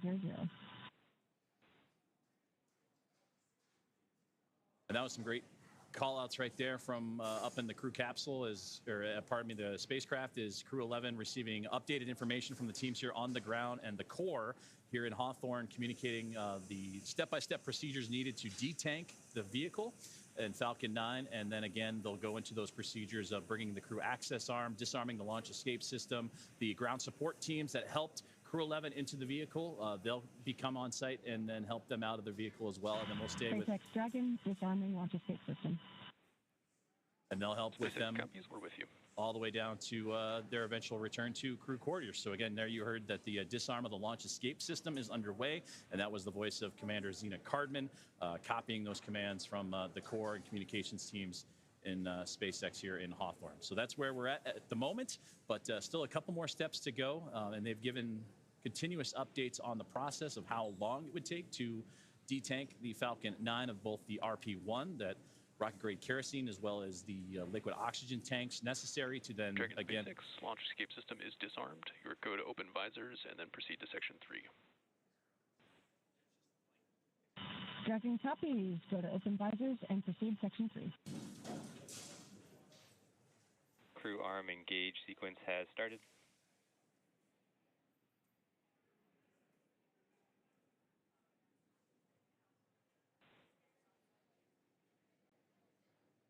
And again, great communications there as you're looking inside the crew access arm as it's beginning to swing back towards the Dragon spacecraft. And you saw just moments before that, Crew 11 being issued the okay to open up their visors and begin their process, continue their process of will be egressing or exiting the vehicle here in just a little while. But again, that crew access arm slowly but surely making its way, be buttressed up against the side of the Dragon spacecraft as we continue on our...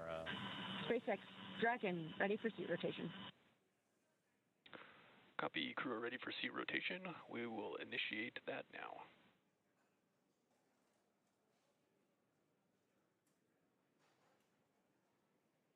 So again, great communication happening between the team in SpaceX and Crew 11 on board the Dragon Endeavour spacecraft, as today's launch attempt has been scrubbed due to the cumulus cloud rule, and another launch attempt will be coming tomorrow. And that launch attempt will be at 11:43 a.m. Eastern time. And of course, with Daryl, Nick, team out in Kennedy, the team here at SpaceX, and at NASA's Johnson Space Center and the International Space Station Flight Control Room, we'll bring you right back and get you prepared for another launch attempt for Crew 11. And again, that'll be tomorrow, August 1st, as we turn over to a new month at 11:43 a.m. Eastern time. And that's where they will hopefully begin their journey then, en route to the International Space Station and sync up with their Crew 10 colleagues, as well as those of Soyuz MS-27. And that crew of 7 on board the International Space Station will become... Dragon SpaceX, seats are in the upright position.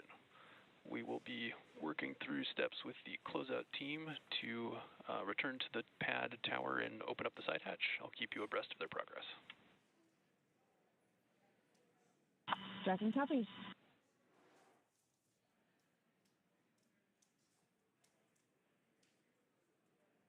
And a great look inside that crew access arm as it has now made its way right up against the side of the Dragon spacecraft. And Crew 11 sitting comfortably with their visors open, just recently given that command. The seat rotations have been issued, and they are now stretching their legs. You can see Mike Fink flexing the ankles a little bit and preparing to egress the capsule and Dragon Endeavour here in just a few moments. But to go back to what we were saying, they were heading up to the International Space Station, where currently a crew of 7 will look to welcome in this cadre of 4, including the commander of Expedition 73, Takuya Onishi of JAXA, his best friend, Kimiya Yui, as a member of Crew 11. So it'll be the first time in several years that 2 JAXA astronauts have been on board the International Space Station together. And what better way to do that than with your best friend that gets to come up and pay a visit with you. But NASA's Anne McClain and Nicole Ayers, along with Johnny Kim, also on board, along with Roscosmos cosmonauts Kirill Peskov, Sergei Ryzhikov, and Alexei Zubritsky, will anxiously await their arrival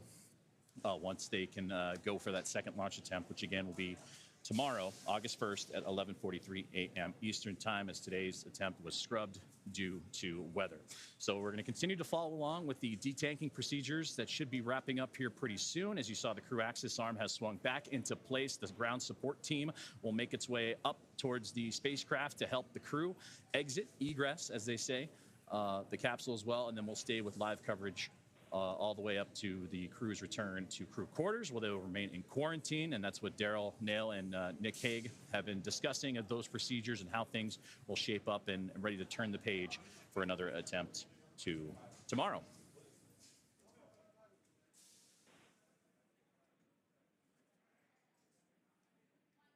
So as we continue to follow along and keep updates with the egress of NASA's SpaceX Crew 11 and the next crew rotational mission to the International Space Station, I'd like to join and bring in my colleague here in Hawthorne for another update, in Ronnie, on all things with the spacecraft Falcon 9 and the egress procedures that are currently ongoing. Thanks so much, Joseph. Yeah, so we're obviously following very closely as we move through these detanking and then these upcoming egress procedures. For those of you who have been following along with this mission since we picked up our launch coverage today, you can really tell that we are doing everything that we did in the lead up to liftoff now just in reverse. So a couple of minutes ago, we heard the call out that the launch escape system has been disarmed. To give you a little bit more color there, the launch escape system consists of 8 Super Draco thrusters, in addition to a lot of avionics and control systems that support them. And those engines provide fault-tolerant propulsion for Dragon's launch escape system. In the extremely unlikely event of an emergency, those Super Draco engines can actually power Dragon off the top of Falcon 9 and away from the launch vehicle in less than 8 seconds. To be able to do that, obviously those engines are extremely powerful. So we only want that system armed and capable of doing that emergency exit procedure when it's absolutely necessary. Our flight rules dictate that that is necessary anytime we have propulsion and astronauts on board the vehicle. So right now, knowing that we're clearing the completion of that detanking process, it was safe to go ahead and disarm that launch escape system. Now, of course, on your screen, you've got this view of the crew access arm, which is the primary way that our astronauts walk out from the White Room, to the White Room and then enter the Dragon spacecraft. But it's important to note that all these systems we have working together, the Super Dracos that are part of the LES. The crew arm engage sequence is complete. Crew arm is fully engaged and pinned. Confirmation there that we've got the crew arm fully engaged and ready for our astronauts to begin that egress process. Obviously, that's going to start by having our ground support team come back up and help with that hatch opening procedure.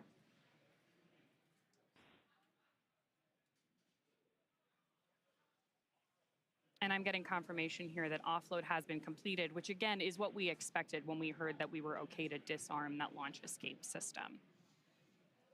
It's really worth noting, though, that Dragon is a tremendously capable spacecraft. It is not just a capsule housing these astronauts. We have maneuverability available to them through the 16 Draco thrusters that we use to orient the spacecraft during the mission. We obviously rely on them really heavily as we do all of the maneuvers in our approach to the International Space Station. And then those Super Draco thrusters that are part of the launch escape system, as well as all of the avionics, the controls, everything that our astronauts are using to monitor the vehicle progress, both now in more off-nominal situations like this, where we've had a scrub due to weather, but also throughout their flight to the International Space Station.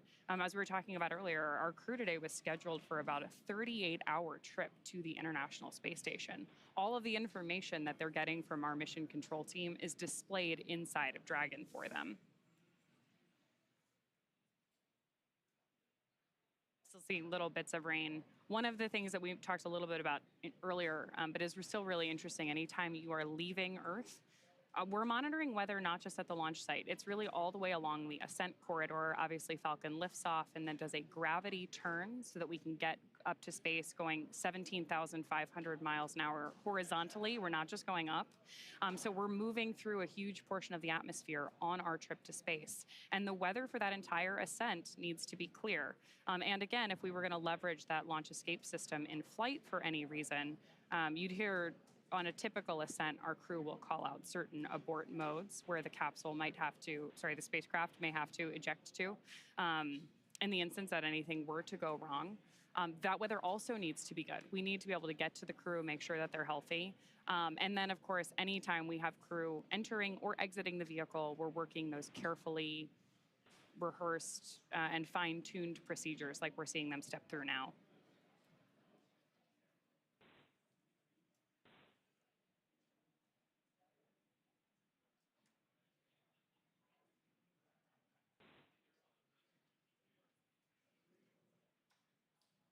The view you have on your screen right now is Historic Launch Complex 39A. SpaceX has made some modifications to the crew access tower that you see over there. If you followed along with any of our social media channels or on previous webcasts, you know that when our astronauts are ready to board Dragon, they actually go to an elevator inside that tower and hit the space button before going up to that crew access arm, which is currently bridging between the tower and just behind Dragon on your screen. Right now, our ground support teams are preparing to ascend the tower and go over, and like I mentioned earlier, we're going to help with that hatch opening and then help our crew egress the spacecraft. From there, they'll be going back into quarantine. It's important that astronauts maintain that quarantine environment, often away from friends and family, in the lead up to launch so that they're 100% healthy when we get them up to the International Space Station. So to maintain their well-being ahead of our next launch attempt, which is currently scheduled for tomorrow at 11:43 a.m. Eastern, they're going to go back into that quarantine environment.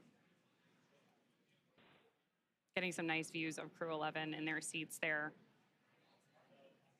Earlier on, we also heard discussion that we were rotating our seats back into the vertical position. We rotate our astronauts to lay on their back ahead of liftoff because it is more comfortable when you are experiencing the high G-force loading of ascent to have that pressure go through your chest. So anytime you see a photo of an astronaut in Dragon or any historical spacecraft, you see them in that reclined position.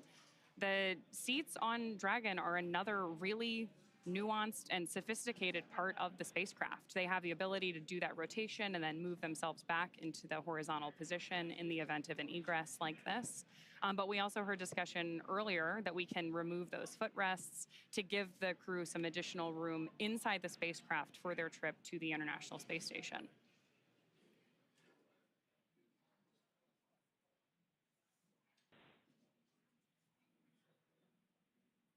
Seeing some smiles from the crew there. And of course, we're following along very closely here, not just with our coverage, but of course the entire mission control ground support team. Everyone's keeping a careful eye on all of these procedures, because anytime we have astronauts on board the spacecraft, we want to make sure that we are doing everything we can to keep them safe. Again, all of this is rehearsed during dry dress. And you can see our astronauts are pretty comfortable with it, right? They seem like they're having a pretty good time, waiting to exit Dragon, go back, get a little bit of rest, and then try again.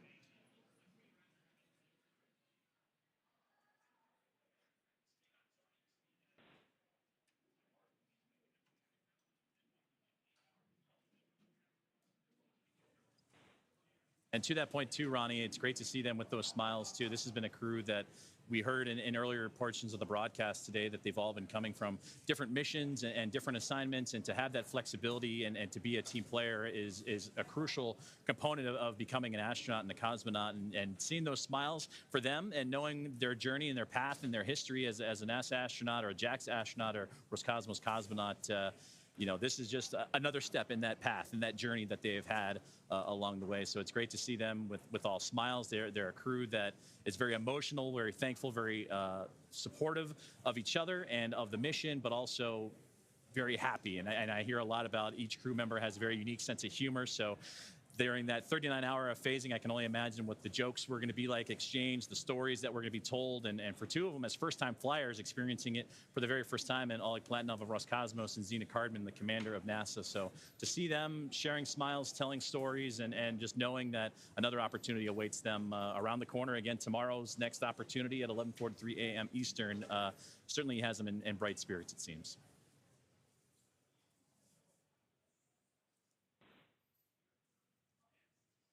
So we'll continue to stay with our live coverage of the egress procedures of NASA's SpaceX Crew 11, as their launch opportunity this morning unfortunately comes to a close due to a weather violation. They were scheduled to launch at 12:09 a.m. Eastern time, but that violation came into play right in the key moments of the countdown, almost right up to T-minus 1 minute left in the countdown. They called the hold and addressed the crew that weather unfortunately was not cooperating with them, and that they would have to stand down from today's launch attempt and make their way back to crew quarters after detanking and safely egressing the vehicle for the next launch attempt. But again, opportunities tomorrow and for the foreseeable future, so there are opportunities aplenty here in the near foresight for NASA's SpaceX Crew 11 team.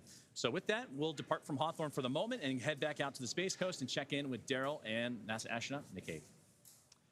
Thank you very much, sir. We've been watching the crew. I'm here with Nick Hague, NASA astronaut. And in a moment like this, when I look at the crew biding their time, waiting patiently for the moment to egress out of this capsule and get back to the astronaut crew quarters, I see Mike Fink talking a lot. In a moment like that, it's pretty good to have somebody who's, a jovial, talkable fellow like Mike Fink, who likes to crack jokes. And Now, humor is a great tool, and being able to find the humor in just about any situation is a true talent and a benefit to the team. So they're sitting here. You saw the gantry arm is back up to the capsule. Pad teams getting access. They're going to pop open the side hatch here and get them out of the capsule. So now's the time they can relax a little bit. They're in a safe state, and there's definitely, they've turned the corner and they're looking for, okay, what's our next opportunity? Next to Mike Fink is Zina Cardman, the commander of this mission. Is it the commander's responsibility to kind of regroup the team emotionally. I mean, these are professional astronauts and a cosmonaut, so I know they know how to, gather themselves and gear up for another attempt. But it's also an opportunity to lead. Yeah, absolutely. Every person on the crew is responsible for themselves and also feels a sense of responsibility for the team.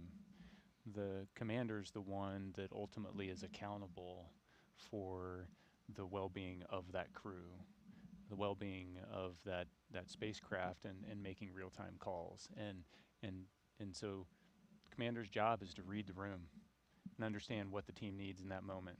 And maybe you need to recage, maybe it's crack a joke, maybe you've got to read the room. It gets back to those soft skills I was talking about before. We are awaiting the completion of detanking of the Falcon 9 rocket. A moment that, when it arrives, will allow for the astronauts to egress from the Dragon, make their way across the platform and down to their waiting Teslas, where they will be driven back a 20-minute drive across the spaceport under security escort back to astronaut crew quarters. And we hear the call that detanking is complete. Again, detanking is complete. That paves the way for the closeout crew. So a little hand battle there between the commander and pilot.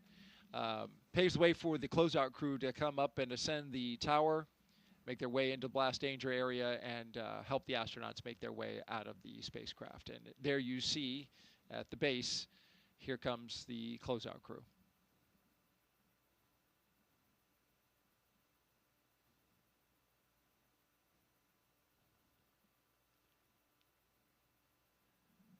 Have the first member of the closeout crew making their way across the access tower. And this is actually the final steps up to the 275-foot level, where they go into the crew access arm. At this point, Nick, you can say that the rocket has been safed. Yes. You've detanked the rocket, the launch escape system is off. As soon as those two things were complete, then they were able to rotate the seats and pop visors and essentially sit there and wait for the pad crew to show up. We saw a pad crew walking down the arm. They'll put some safety restraints in place to secure the gap between the arm and the capsule and pop open that side hatch. Dragon Space X, the team has reached the White Room. We're now beginning preparations for configuring the White Room and side hatch opening. Dragon copies.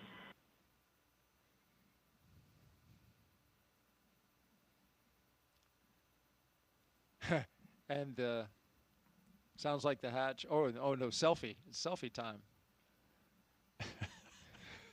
Kimiya's got his tablet out and he's taking a selfie. I'm not sure where that picture will go in the grand scheme of pictures that they'll be taking, especially with a launch day, a real launch day where everything works out. Yeah, but on a real launch day, you don't have time for something like this, right? Yeah, and you wouldn't risk taking the tablet out and potentially dropping it, and then having the launch, the pad crew having to come back in and dig that out. So this is a unique opportunity to get some photos you might not otherwise get.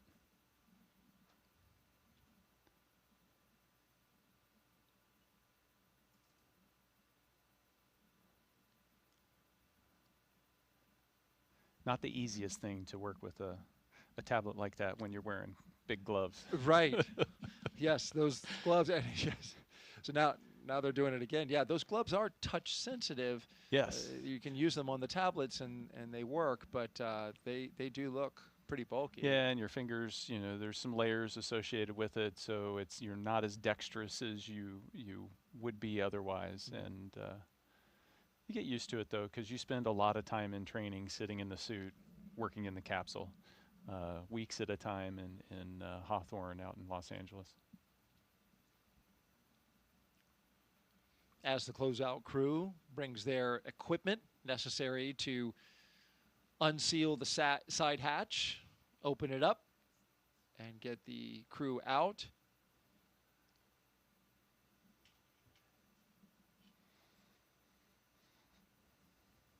The astronauts have plenty of time for conversation, talk about the next launch attempt, take selfies.